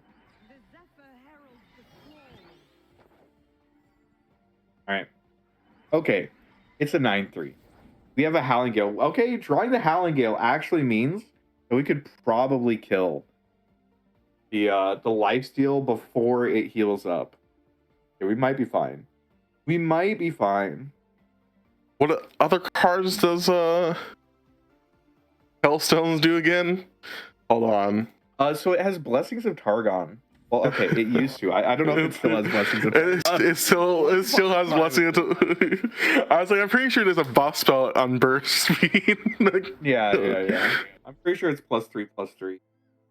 Interestingly, not looking to commit it. I mean, you drew Fangs. Yeah, I mean, yeah, you don't need to commit shit. Just play the next really big lifesteal lad. What are they gonna do about it? Cry? Yes, they will cry. Oh my god. Yep. Janna's getting hurt, getting 8. Yeah, thankfully this card in hand is a second copy of Janna. We could try again. Maybe she'll last longer this time. Maybe we'll draw into the value that we crave. Yeah. Bitten out the Poro as well, because what else did they really need? Surely this game wasn't won enough without the Poro. Janna coming down, maybe we can draw just nothing but value off the top. Nothing but gas. Okay, I mean... Freljord did nothing wrong. Yeah, I don't think any of that's good enough. We really had to draw, like Eye of the Storm or something like that. We had to draw something. Okay, hey, gotchas lining up. We get to kill a thing. Yeah. And we have to draw Eye of the Storm. Otherwise, this shit's just cooked. Okay. Yeah. And the Doggo. I mean, I guess Doggo's better than Snake, They go Fierce Unleashed into Snake, that'd be pretty rough. God, so many lifesteal units. Is the game over this turn? Crescent Strike? I mean, probably not over this turn. So only, as a formality. This game appears to be very over on my screen. Yeah, Nashadix just hits that spacebar and just passes and commits I think that's a fair play. That is what they call a fair play. And there we go. That is Janna getting 2-0'd there. We sort of talked about how it was going to have some trouble into some of the matchups. And, it felt... I don't want to say like a weak link so far today, but I will say that we have not seen it win a single game that wasn't the mirror. So that's concerning. It feels like the big boy meta is making it a little bit hard. You're definitely on a clock and you have to apply a lot of pressure. Unfortunately, Shodox applied quite a bit, but just wasn't quite able to shut it down. And Kovati set up the largest lads on the planet, because that's really all you need to do. Still... All right, we should be able to hop over into the other game here. That is going to be Vendordi and Chicas. Looks like we're seeing another Janna, but this time again, Annie Gwen making it through the fan phase. Now, with the record of Janna so far, do you think Janna will win this? I mean, it's so hard to say. I feel like this matchup, like, there's a lot of removal that just lines up well, right? Like, even looking at the Soul Harvest, right? Like, Soul Harvest getting full value by killing either a Neela or a Janna. just so insane. Yeah, I mean, already we're just what gonna jam a Gwen on curve and swing out, and we've taken 0 damage. I would say that this is looking pretty okay for Chicas. The big question is gonna be if we find interaction for the landmark. Because if Vendorti, I don't remember if they're on the landmark or not, but if they are on it, then that would be a way that we lose the game. But I mean, oh my god, they spend 2 cards and we just get to glimpse. Oh, Let's just go. I love this. I love SI. I miss SI. Yeah, I think that Vendorti really does need to really needs to have Sunken Temple here, and there needs to be no answer from Chicas' hand because right now we're looking at 7 cards to 4, and that is against a control deck not necessarily the place you want to be. I mean, Vikrash is, if you really squint, kind of like Sunken Temple at home. Yeah, Yeah. not on Sunken Temple, by the way. Vendorti does not have a copy of it. So, not an out here. Gonna have to play a slightly more fair game. I mean, even this, you get to push 2 damage, but at what cost? Removed a blocker, but they get to draw another card of the box as well. Means even if you are drawing into that slipstream and having a big turn, it's gonna mean that it's all gonna get picked up. Top deck slipstream. Okay, Vendorti is a game. Some might say a little lucky. Nah, that's skill. Yeah? That's skill. Plus, Chicas hasn't found the Tibble yet, right? No early Tibble means, maybe the control game plan is just a little bit slower than one might hope for. And those are great draws from Vendorti. You get to remove a blocker, and you get to set up the bird as well. You get to draw 2. I mean, honestly, that's about as good as you could hope for, I think. As long as Vendorti doesn't ship this Miriam into death, Try to knock one out by box. Yeah, I do worry that he might play Miriam plus Master Lookout right now, just for full value. No planet. Vendorti knows what they're doing. They're going to play a gotcha here, and if Chicas passes again, you just say, okay. No! Take all your mana. Well, I take it back. Vendorti just really loves getting boxed. Like, there's nothing they want more than to get boxed right here. Unfortunately for Caster Vision, we do see Chicas does have the box with his 7-card hand. Is a hard question here. If you're Chicas, right? Like, do you just, stone cold call that they have the 1-drop as well, the Master Lookout, and there's no planet? I think, yeah, maybe this is legal. I don't know. I think Vendorti is just legally not allowed to develop. Okay. Not getting full value on the box, which means not getting any value on the box because actually Vendorti gets the 1-drop down, and that's pretty good. That's really good.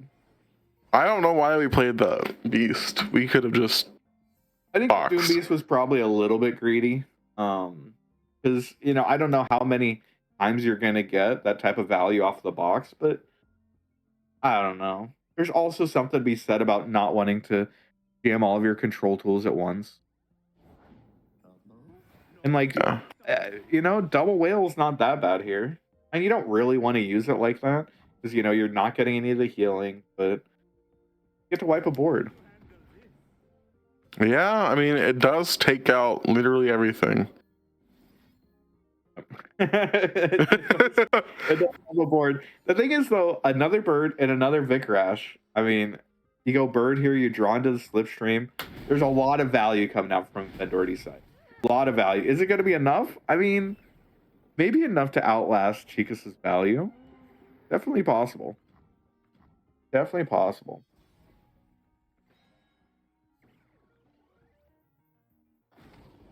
Oh, and there is the glare going to be the top deck. Reading down here. Another bird. We love to see our Cloudwinders. Now the question is, I mean, how much are we committing into the box here? Because I mean, there's no way Chicas isn't allowed to play cards, right? Chicas is just chilling here, waiting to see how much value they can get. So Vendorti. I mean, it's another really hard question if you're Chicas. Do you box here? I mean, I feel like I've seen this before, right? You know, we talk about, oh, do you box? They just end up committing the 2-mana ping. I mean, We just pass. Yeah. saying, hey, 3 damage? That's not scary enough for me to deal with. I said, I think this Mila might be flipped now. Which means dodging the box, not dodging box plus flock or box plus withering whale, but dodging the box. That's something.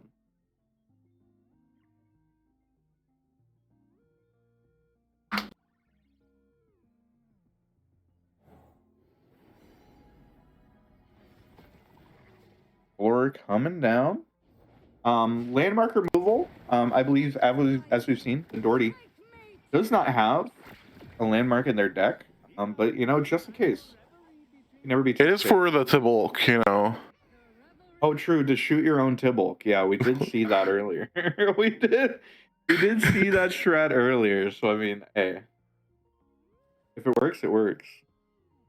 Tibulk is nowhere to be seen at the moment, but you know, soon.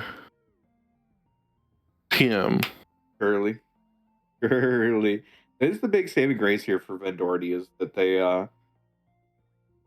haven't seen a Tibulk yet, which means that like the chance of them dying soon seems pretty low. I say that. It is really funny that this harrowing is probably bringing back like 3 of the Cloudwinders, which means this harrowing is saying draw 6. Which drawing 6 is pretty fun. I don't know about you. I enjoy drawing 6 cards. I don't think harrowing. Oh, wait, hover the eye. Let's see it. I don't think harrowing brings back your opponent's stuff. Oh, you're right. It's not stuff you killed. That's fucking. Oh god, what card? That's killed. You're thinking of the weapon. Oh yeah, the stupid fucking weapon. Oh, my bad. Yeah. God damn it. You're right. You're so right. I got so excited. Right, this harrowing fucking sucks.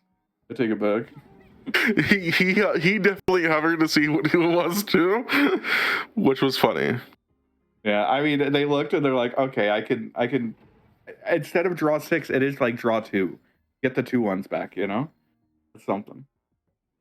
Yep, whale box gonna be wiping up this board. There is gonna be a bird that survives, but yeah, no damage actually pushed here for Vendordi. They do get the slipstream shuffled in. That counts for something. I mean, it's probably also flock the bird. Literally, like, okay, maybe there's a world where you pass to wait till you get your landmark and then kill the bird. Yeah, I mean, I don't think you're allowed to. You don't have to flock the bird this turn. You have 2 turns before you have to. Playing time.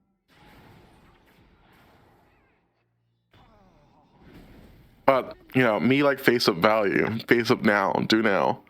Yeah, I mean, there's just no need. Okay. Open rip. Who needs? Why the fuck would you flock here? Just make your mana. I guess the idea is that harrowing's gonna be scary enough. Harrowing isn't actually scary here, and you have a Gwen in there, I guess. Did he play Gwen? I don't think he played Gwen. He played Annie. I think we on curve Gwenned and it died. Maybe we didn't Gwen this game. Oh, we did Gwen. Yeah. Oh, okay. And we get to draw a card and we get an Annie. I mean, it's something. Okay. Wait. Oh no, not the Rico Rex. Surely the ruined Rex just wipes the board here. Copium. If we slipstream again, then Rex again. I think there's a draw into Jaina. I think it. Oh, right. It caps at 6. I just don't remember if we hit 6 cards yet, but we did. Yeah, I think you might get 1 for free. I don't remember, but either way, that is going to be it coming through and taking out a lot of the teeth of the otherwise scary attack. I think we just missed out on hallowed value, you know, just for fun. I respect that. I think that's, you know. You gotta be willing to do that sometimes. Live your life. Yeah, I mean, I'd punish here by blocking here, but I don't know.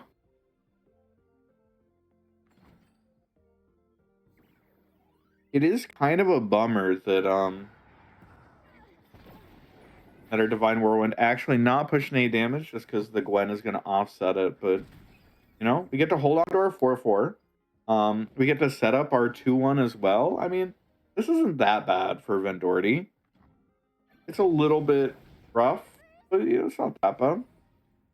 The Ruined Rex really did, I think, did a number to hold on to our hopes here.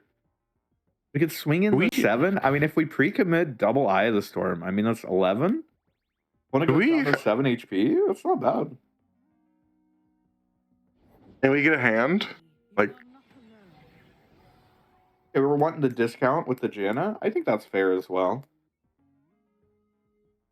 It might be scary enough.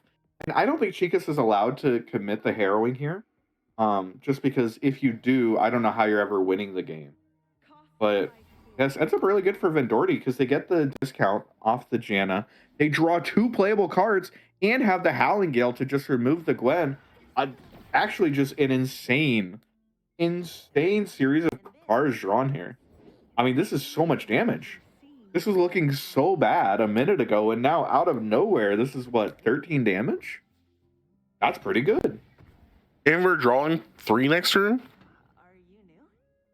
Yeah, we get to draw 3 fresh cards. I mean, our Janna is going to get flocked here. But yeah, Chica's just not finding the Tibble means that this one could have fallen out of hand. Perhaps not enough control tools. We've run through them all. Yeah, I'm fitting another box. If we had another box, though. I mean, another box isn't good enough. And I think, oh my god, Janna and Mila. You do have to see a harrowing, which means there's, what, 3 Gwens coming out here? 3 Gwens. Yeah. And you get the student as well that gets another ping. And there's not an insignificant amount of damage here, right? There's 6 damage, 7 damage, 7 damage and 6 healing. And you get to glimpse one of your cards, so maybe you find some removal as well off the top. Okay, yeah, please don't troll the paladin. You know, this is something. Thank you, thank you. I mean, forces quite a few blocks here. We'll see if it's enough. I mean, the Divine Whirlwind is going to mean not dying, which is pretty good. And a glimpse. The glimpse value is going to be good as well. Really just need to find, like, Disintegrate plus Ping off the top. Because Disintegrate plus Howling or a Withering Wail would just be incredible, actually. Okay, Vile Feast. Vile Feast kills the Ruined Rex. But the Neela being the last card in hand is actually just so rough, actually. It's such an insane last card. 3, 4, 5, 6, 7 damage being shown isn't enough to win. Oh, and there's the Scorched Earth. It's actually less damage.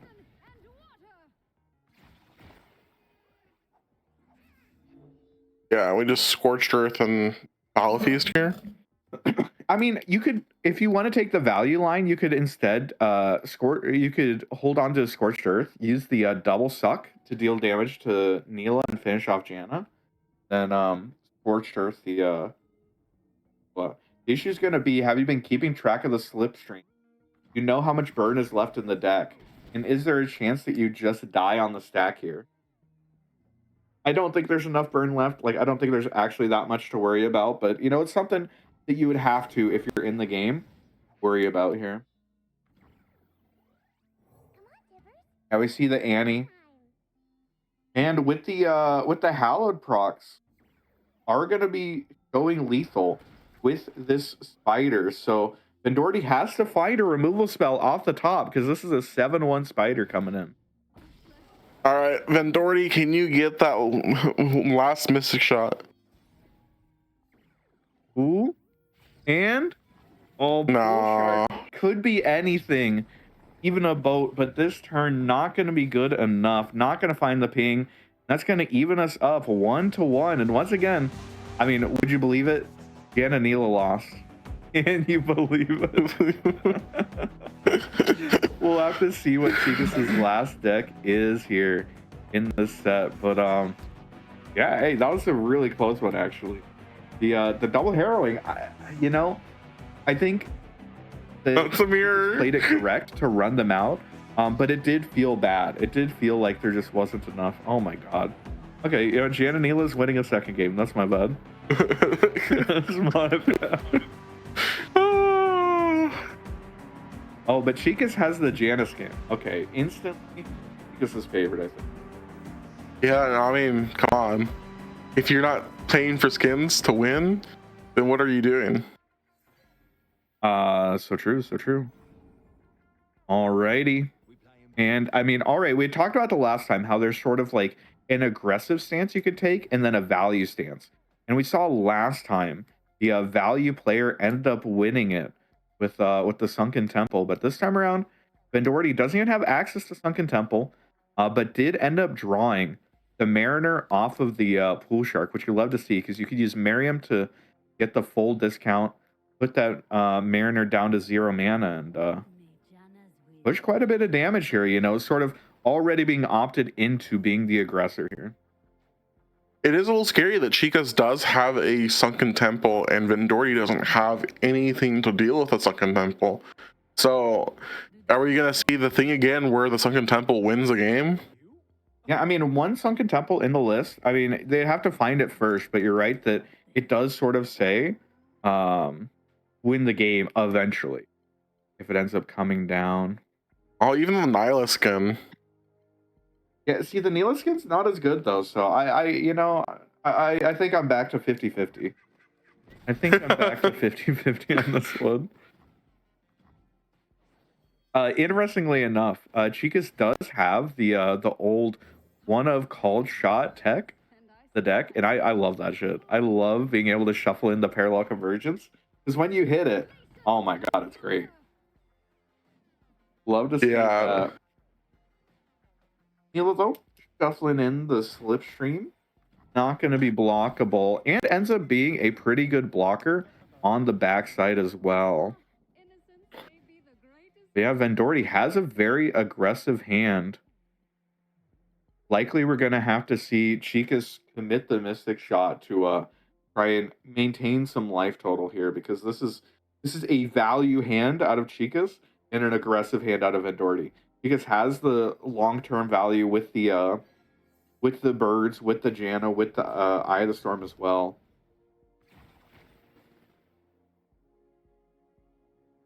We're probably going to be looking to block down here. Yeah, I mean, we definitely have to get some blocks in.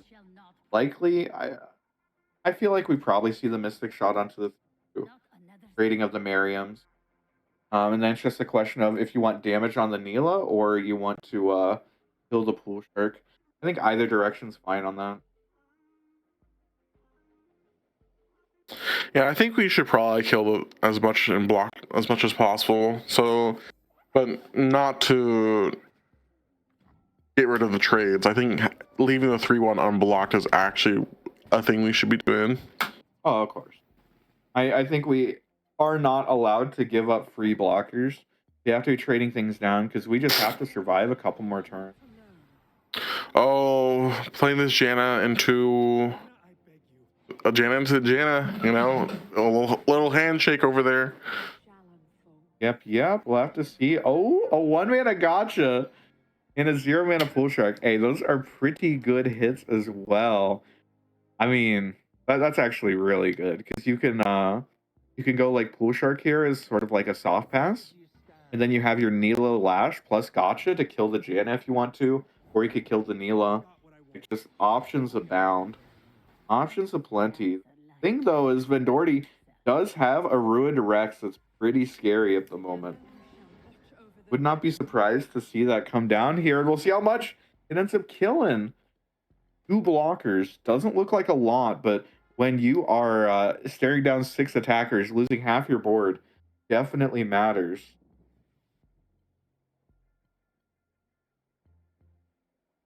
I wonder if Chica's was supposed to play the Ruined Wreck as well. I think Chica's would have gotten a lot more value out of his. I don't know. There's a lot of people that don't die to one proc on the side of Vendorti, and you kind of do want to. I mean, I think they were considering about Gotcha plus Lash to kill Anna, but I mean, at this point, after that comes down, I don't think you're allowed to do that anymore. I think you have to kill this Neela. She's about to flip, and then you have to be prepared to block down next turn. You still are drawing 3. You have the bird. You're still getting the Janet discount as well, but yeah, that was a that was definitely an issue. Vendorti, though, not allowed to develop. If they develop into this Rex, it could be disastrous. I don't think they will. They'll just, yeah, that's the easiest A into spacebar I've seen in my life.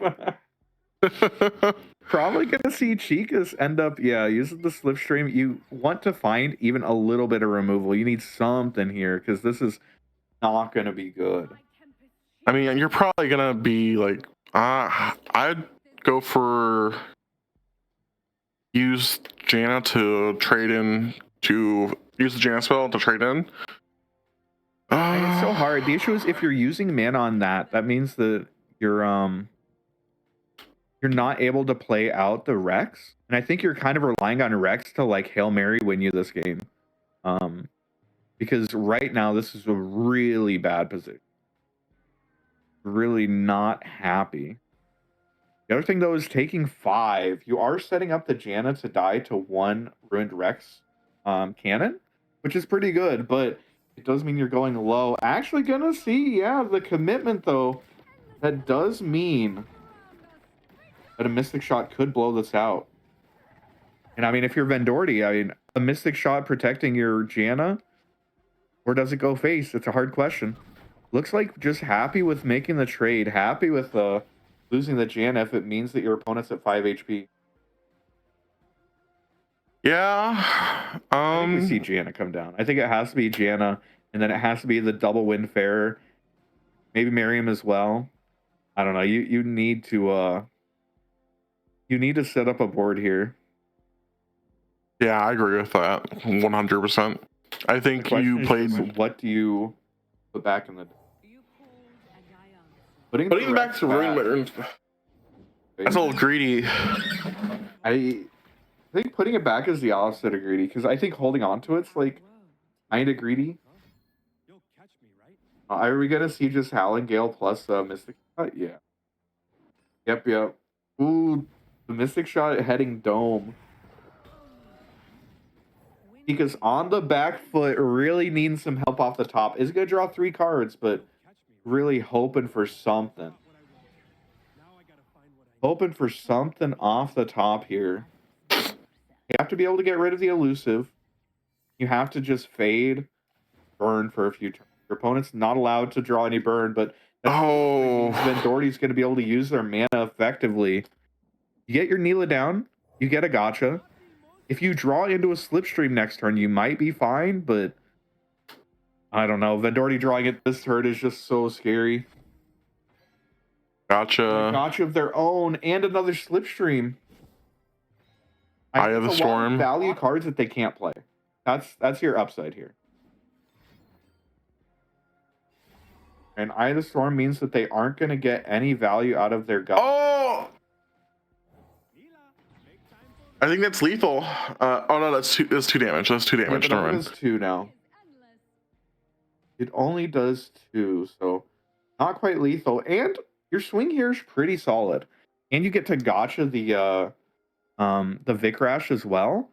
I mean, it really does come down to whether or not Vendorti draws a Mystic Shot in like the next like 2 turns. Because any longer than that, they don't have a ton of slipstreams left. They discard or they lose 2 of their Eye of the Storms here. They used 1 and then discard the other. There's not a ton of gas left in the deck for Vendorti. They have just made their piece. They've put their opponent in a position where if you draw the burn, the game ends. It's just going to be a matter of, do you draw the burn? Because this is a big attack. And you're losing your board. You don't have a whole lot left going your way. You just have to hit right here. You have 2 turns, I think. Because you can play your Vic Rash, and maybe the Vic Rash, you know, maybe you draw the slipstream right away, but Let's see. Is there burn off the top? No burn, but Pool Shark plus Vic Rash means that you have the potential for quite a bit of looks. Quite a few looks here off the top. You at least get the pass here. Yeah, the other thing that's interesting is if you shoot the Vic Rash, there's always a chance that your Vic Rash makes it in and hits phase. It's not going to end up happening here because we see quite a bit of removal on the side of Chikas. But, it is an option. Perhaps, by putting down a stack, maybe you're pretending that you have a Howling Gale, but you do have the Howling Gale. So, not sure. Lane Vendorti. Oh, this is such a close one. Chikas has to basically be presenting lethal next turn. If you aren't showing lethal next turn, I don't know if you can win the game. The thing is, though, you're not allowed to Howling Gale, the Pool Shark, or you just died of Vic Rash. And yeah, there's the Vic Rash. We're going to see the removal get thrown out here. And I mean, I think Vendorti's looking at going down to 1 HP next turn. Wow, I think you had to Howling Gale here. No, now you lose an attacker. Because he gets to... Oh, you could just block with Neela. Never mind. Forgot, Neela has a fat ass. You can just block that all day. My bad.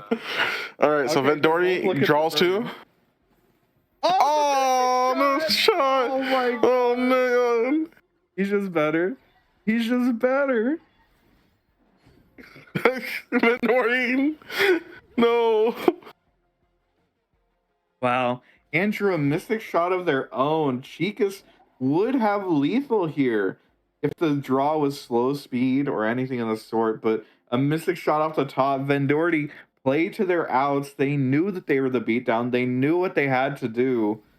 And that is going to be Vendorti taking down the win and making it into the finals.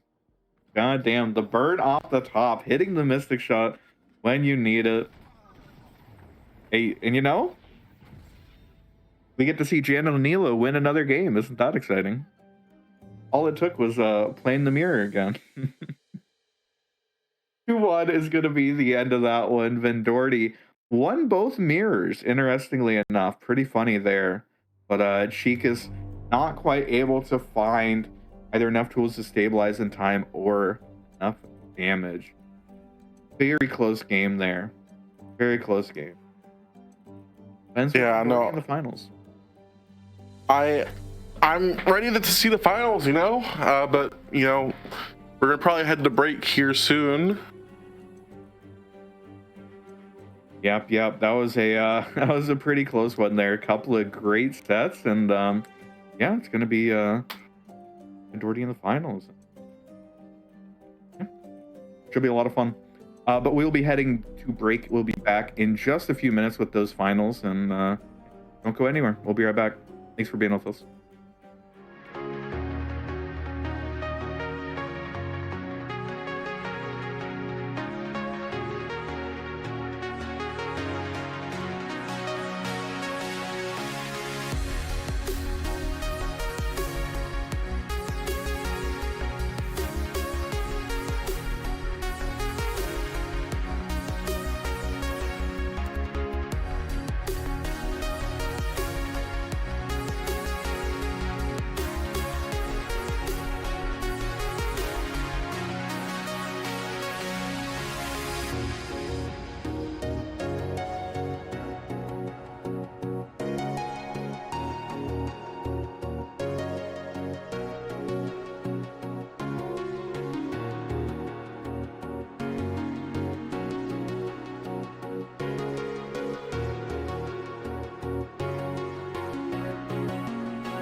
All right, welcome back. I am once again Aikato, joined here by Cash. We just watched a exciting semifinals, and we'll be moving into the finals here in just a few minutes. Are you enjoying the Legend of Terror that we've been watching, Cash?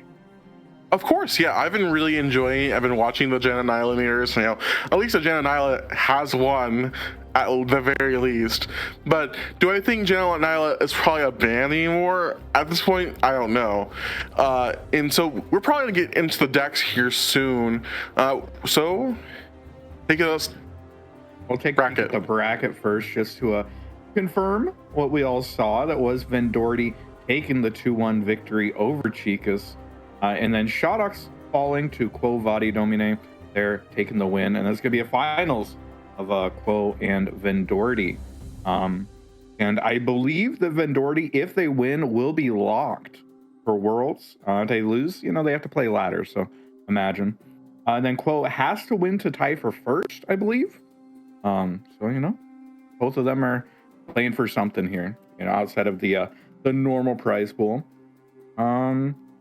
Yeah, should be an exciting one. Let's go and take a peek at what they've been playing throughout the day here. Starting off with Quo, there's that Annie Gwen. We've seen it a couple times. It looks like it's down and out, and then, I mean, oh yeah, Tibble, that card's pretty good. Oh yeah, double harrowing. Turns out pretty hard to deal with.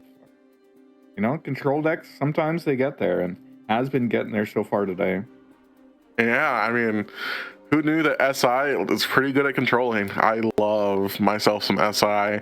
And Gwen, you know, I'm so used to like so much of the harrowing units being able to attribute to most of her damage, but seeing it just be Gwen and using harrowing to just get that stacked up is just honestly amazing.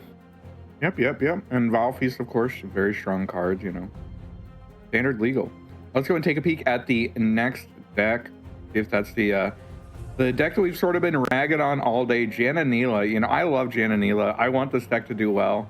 You know, it doesn't seem like it's had the easiest time going through some of the matchups here in the top 8. So, you know, have to see how it ends up doing this time. Once again, Quo is on the Sunken Temple, is on a copy of Aftershock. So a little bit of mirror tech there that Vendorti won't be on.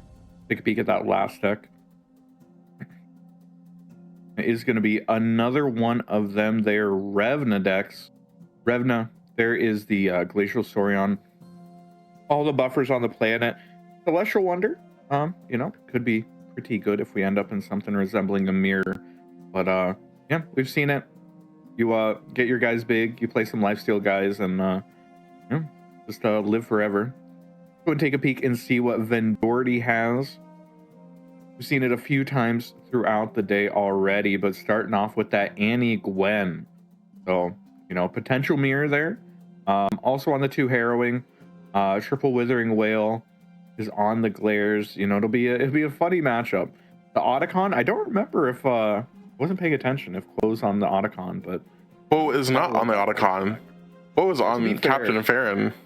Yeah, to be fair, playing Otacon into a Disintegrate deck, you know, if it does end up being a mirror, not the highest value thing on the planet, but, you know, it could come down. We'll take a peek at the next one here. It's going to be that Jananila. Once again, no Sunken Temple, no Aftershock as well, which means no way of dealing with your opponent's Sunken Temple. Could end up being relevant if we end up seeing that matchup. And then the last one here is going to be that Nar Italy, which we saw sneak a game earlier against Jananila, set up the almost 30 power Nidalee, swinging in with the Overwhelm. Also the Javelin out of nowhere to be able to kill the Janna.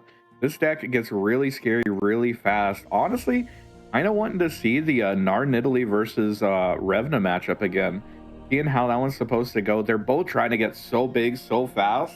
I wonder how often Nidalee ends up sort of getting underneath it. Very funny matchup for.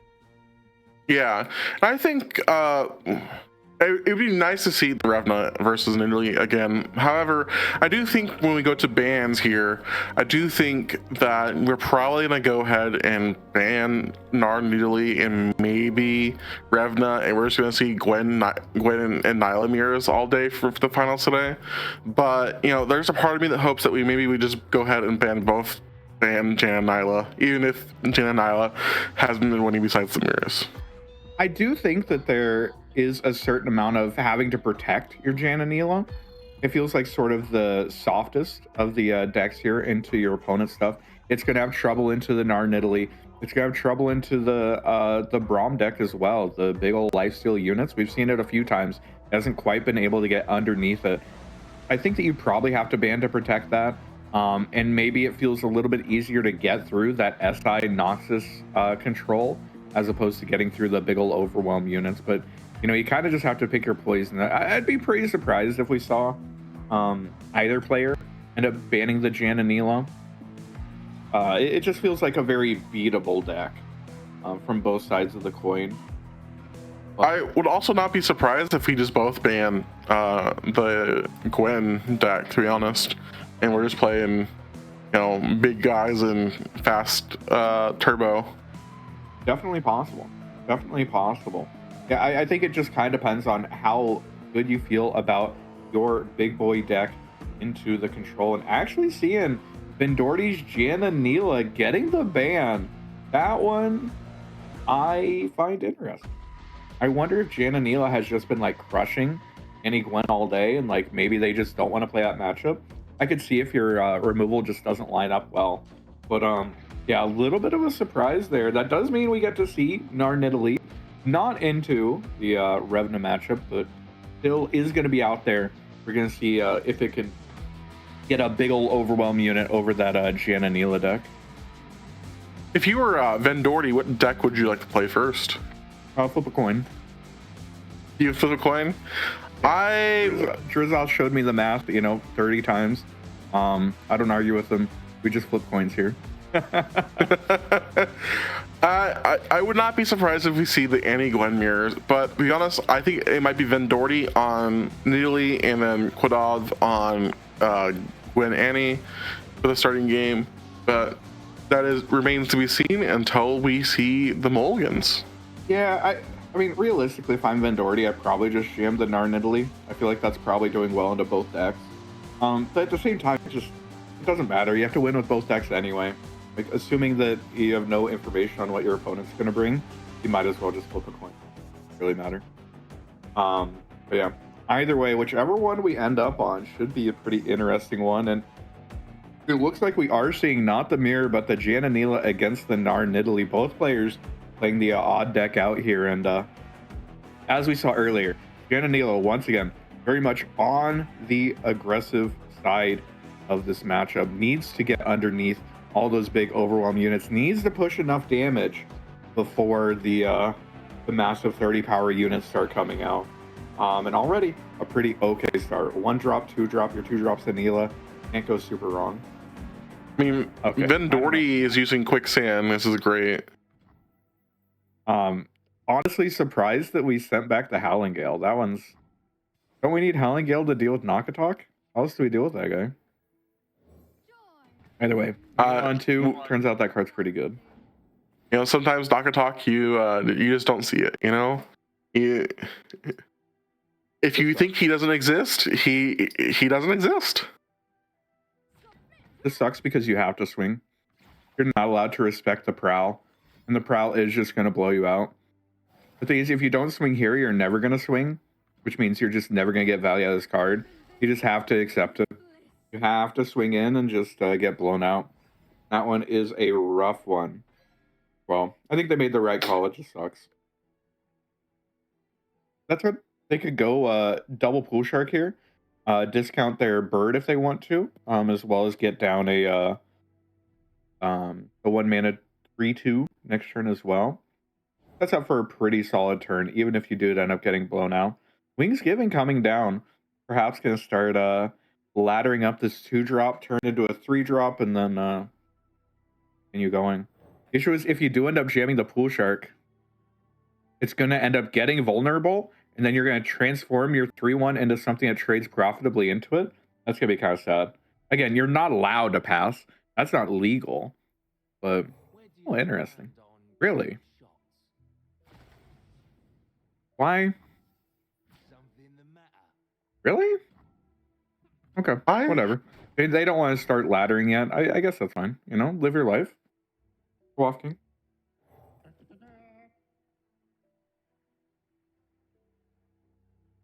I mean, that's a needle eater, right? It's not in Italy. It's the trooper, all trained. Oh. Not too surprised to see an open attack here. Get to push a little bit of damage. You could set up the Vic Rash if you want, and then potentially go for a Howling Gale. The issue is that if they end up transforming into something big and scary, it could be kind of big and scary. Another. Yeah, another Wingsgiving means this unit's going to be laddered up pretty fast. You kind of gotta get rid of it. Did end up top decking the Prowl, so would be able to be pretty annoying here if there weren't a Howling Gale ruining the day. We're flipping it. I don't know if that was the correct choice. Might as well get the value out of it. The Prowl doesn't save because Howling Gale's doing 3. I wasn't sure of how much health the transform unit had. 1, yeah.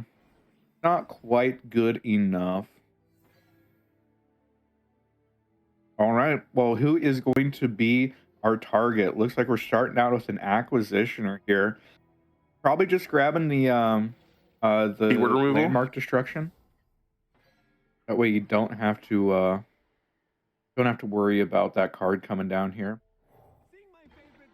I'd love to see Miriam. Miriam could just refill our spell mana. We could tuck back a bird, refill the spell mana, play a pool shark, have access to Eye Storm next turn. That seems pretty good. Seems pretty good. The overwhelm.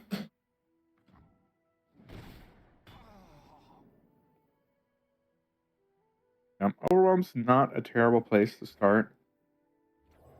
I wonder if we are gonna play the 3 mana unit and then transform the overwhelm. No? Okay. And we probably want to save the 3 mana unit. I don't know. It'll be interesting to see if they try to transforming heals your unit. What the? Yeah. That's crazy. I didn't know that. That was crazy. Yeah, I was gonna say, I wonder if they're gonna wait and try and get like the turbo value of like the +2 level on the level 3 on the Wingsgiving. But interesting that we didn't opt to refill the spell mana on the Miriam. I kind of wanted to, because then we could Eye the Storm and we were going to get our cards back. But opting instead to just draw the card means that we're still pretty wide here. We're still getting a pretty solid swing in, halving our opponent's HP down to 7 means we just need one more good swing to find lethal. The issue is, are we going to survive long enough? There's a spoiler alert. This unit's getting really big, and then there's going to be a Tycoon next turn, and it's just going to be a matter of whether Vendorti hits a no, Draculor doesn't do anything. We just pick the quick attack. Because you don't get any of the entry effects, right? Oh, Reckoner here. Reckoner's really funny. really fucking. That's really funny, actually. But yeah, we go Changeling here, and now it is a matter of if we hit an Overwhelm unit, we get 2 looks. We get 2 looks to see if we hit an Overwhelm unit, and if we hit it, then the game just ends on the spot. What a funny deck. What a funny deck.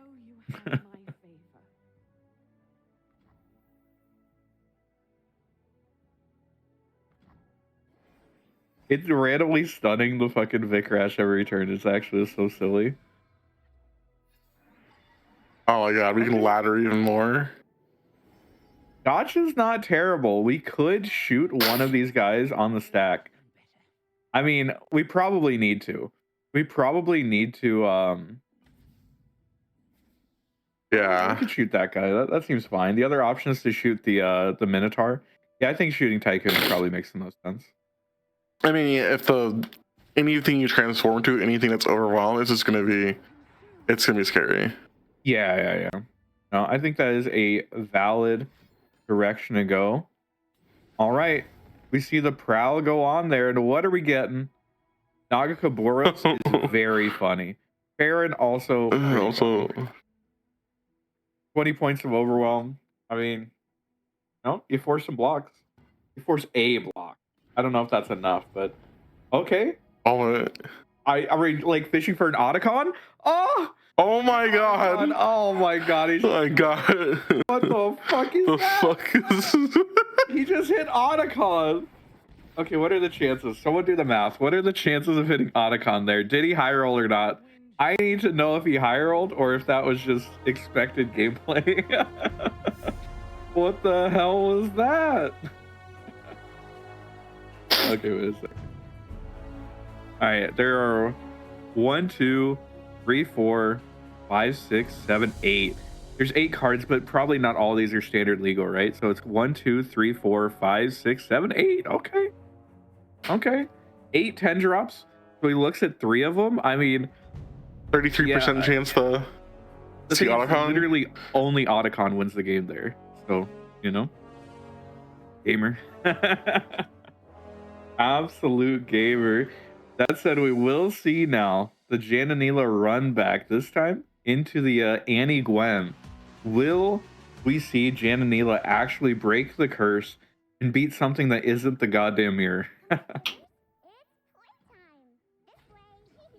Turn 1 Annie, pretty good. You start ticking down your Tibbles even while they're in deck. Then also access to a Disintegrate. I mean, not a terrible start. I do wonder if you throw Glare at the Neela right here. This Neela's gonna hit you at least once, probably twice. I think you just glare. I think if you glare into glare, this Neela just becomes a dead card until she levels up. She's still getting slipstreams, and she's still eventually, you know, getting her level up proc. But it is an interesting idea, you know, sort of the idea of how much do you value the mana versus Conservatory. Yeah, we get to go Conservatory anyway, and we get to glare the Vic Rash. Pretty solid turn here from Doherty. Pretty solid start. We haven't seen like a Withering Whale yet, but still pretty good cards off the bat.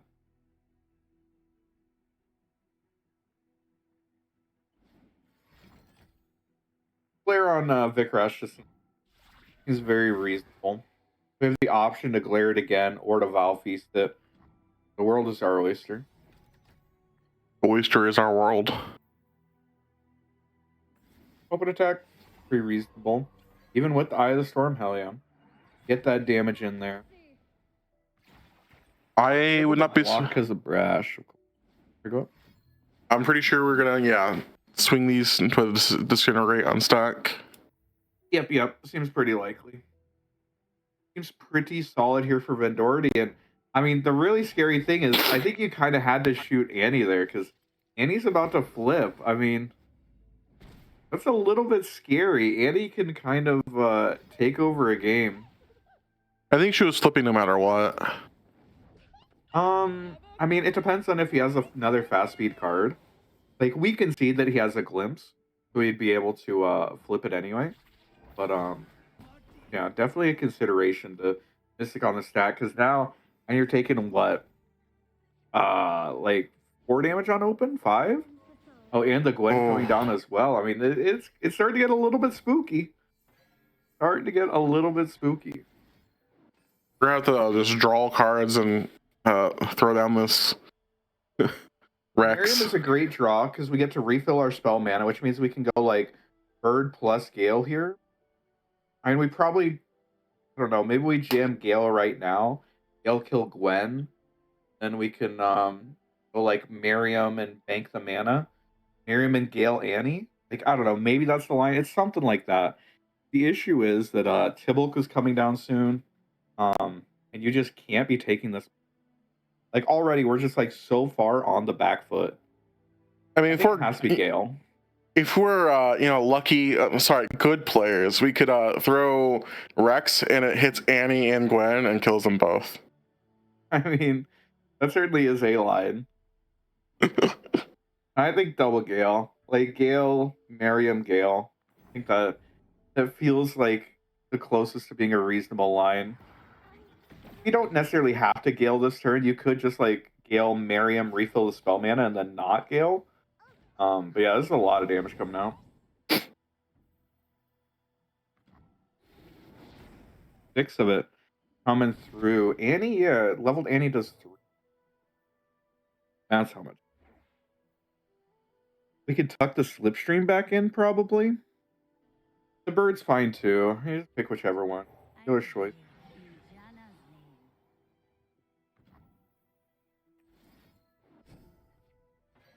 Yeah, I don't know about that one. What the?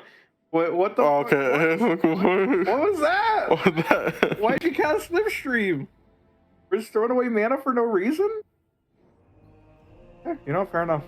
That's gonna be a quick 2-0. Vendordi coming in, taking it down. Jananila, who?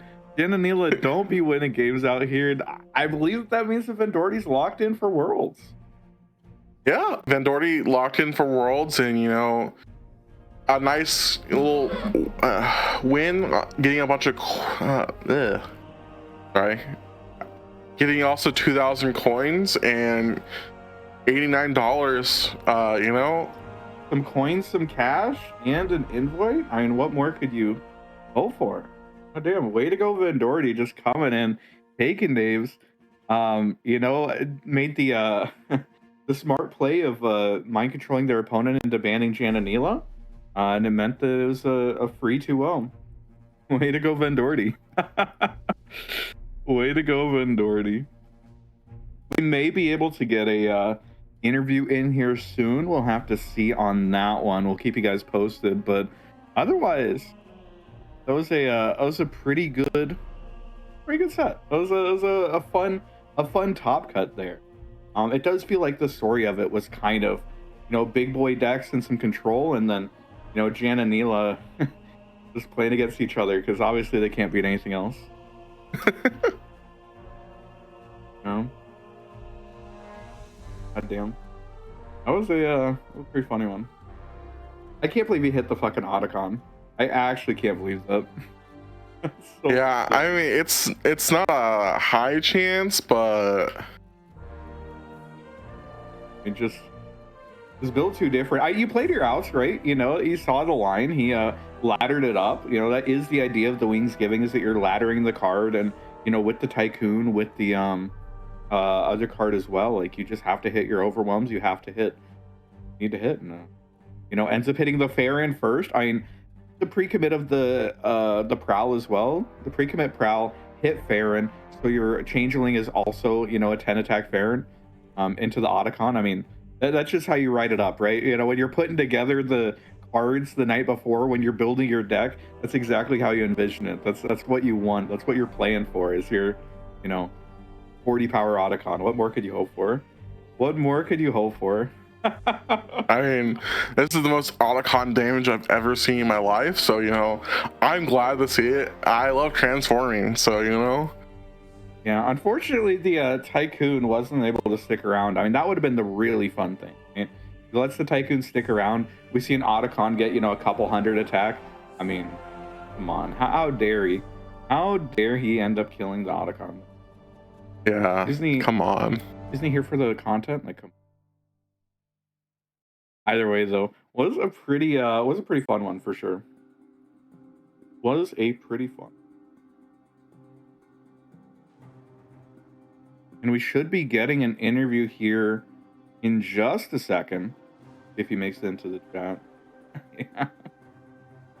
And there we go. That's Vendordi joining. Welcome, Vendordi. Congratulations on winning the whole tournament here and securing your spot at Worlds. How are you feeling? How was your tournament day? They are muted, by the way. Oh, right. Thank you very much. I feel great. I was high rolling the whole day. I mean, sometimes that's what you need, right? You show up on the Yeah. day, you are prepared, you high roll a little bit, you just take advantage of it. Yeah, you high roll a little bit. Some good gameplay there. A lot of luck there. Yeah. I mean, You can sometimes that's go what it takes. 9-0 or 10-0 or whatever it was today. Yeah. How did you feel? We were watching that Nidalee game when you ended up using your wings giving, and then you hit the Captain Farron into the Otacon. Were you dancing there? Were you excited? How was that? Oh no! That was the game plan from turn one. Yeah. As soon as I saw the opener, I knew that was the game plan. Yeah. Were you planning on the Otacon as well, or was that? Yeah, it's a 75% chance. Is it 75? How big is the pool? Yeah, 4 cards. That's Is why that it's it? 75. Oh my Yeah. God. Oh yeah. Is it? Yeah, that's pretty good then. 3. It looks like there's 8 cards, and that's 10 cost. I mean, the thing's probably not accurate. Whatever we're looking at. Either way, that's sick. I mean, and obviously it paid off. It went very well there. It went very well. Yeah. It felt like we were watching Jan and Neela throughout the day. How have you felt? Because you brought it. Was it performing well for you today? Like it was performing well for me, but around half my series ended with me 2-0ing Jen and Neela. It did. From our perspective, I don't think we saw Jan and Neela win a single game that wasn't against Jan and Neela. So I wasn't sure if that was just, something that we saw. It felt like the meta was a little bit rough for it, whether that's, the big boy overwhelm decks or the control decks. It felt like Jan and Neela was having trouble. Yeah, but the Jan and Neela has, I guess the Jan and Neela versus Gwen Annie matchup is the most relevant here, and it's if the Gwen Annie player gets a good enough hand, Jan and Neela just cannot win. For sure, you're just walking into too much healing, too much removal. It just lines up too well. Yeah, sometimes they can deal with overwhelms, Otacon afterwards. Yeah. Or the How were you feeling after the semifinals game when you top decked a Mystic Shot? Well, that was some of the luck I mentioned, but yeah, I played to my outs. I made a bad mistake that game. I shuffled. I think it was on turn 2. I shuffled away Eye of the Storm. I should have shuffled away the Vikrash. I thought I was going to play it on turn 3, but then it just kind of got stuck in my hand and didn't do anything with it. And ran out of gas. That's not luck. That's you playing to your outs. That's setting it up, and you're drawing a lot of cards anyway. You're always gonna hit there. Always gonna. Yeah. Either Yeah, way, though, I run. Oh, go ahead. I run 8 of them, so with Neela, Mystic Shots, and the Divine Whirlwinds. Yeah. No, you're always hitting. But congratulations on qualifying for Worlds. Don't even have to play ladder. How are you feeling there? I feel amazing. I hate this ladder meta so much. You can't imagine. I've been grinding like everyone else for the top 10 spot, but just not having to do that is very convenient. Yeah. Forgive me. I haven't played a ton of ladder this season. How is the meta? Is it pretty rough then? It's a lot of like the decks that were here.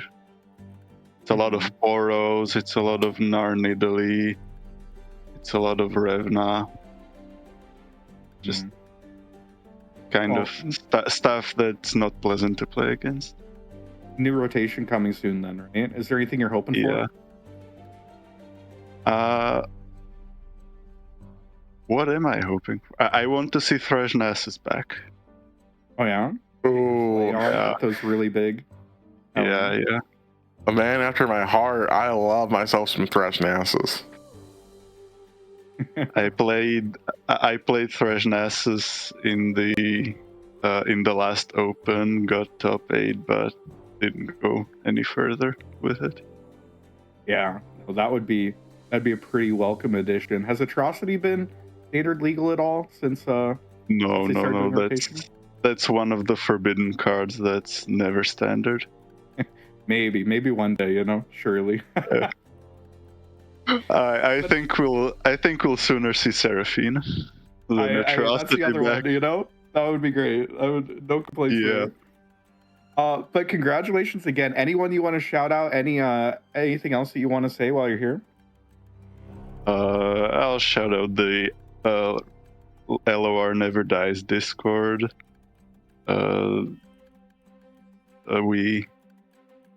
We talk about the game. We have a competitive team there. Yeah. I guess that would be everything. Well, fantastic. Congratulations again. Shout outs to LOR Never Die, and we'll definitely be seeing you again come Worlds. Yeah, definitely.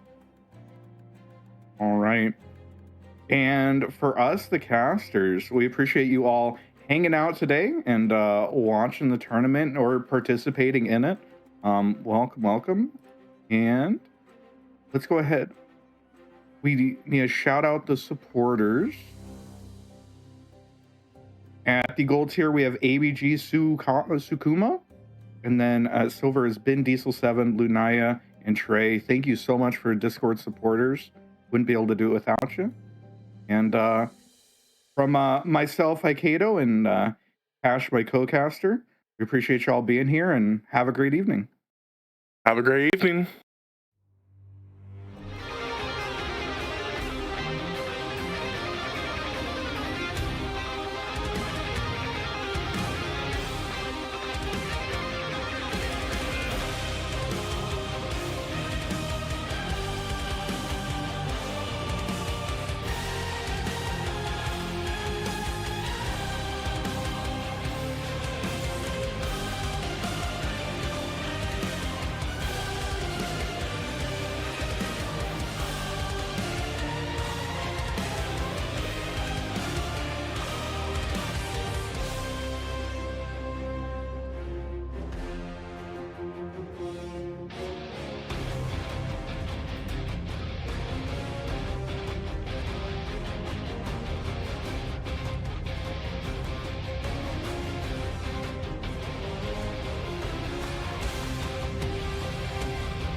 intoxicated sun. If the sunshine, let me know. All my thoughts move in the darkness of pouring.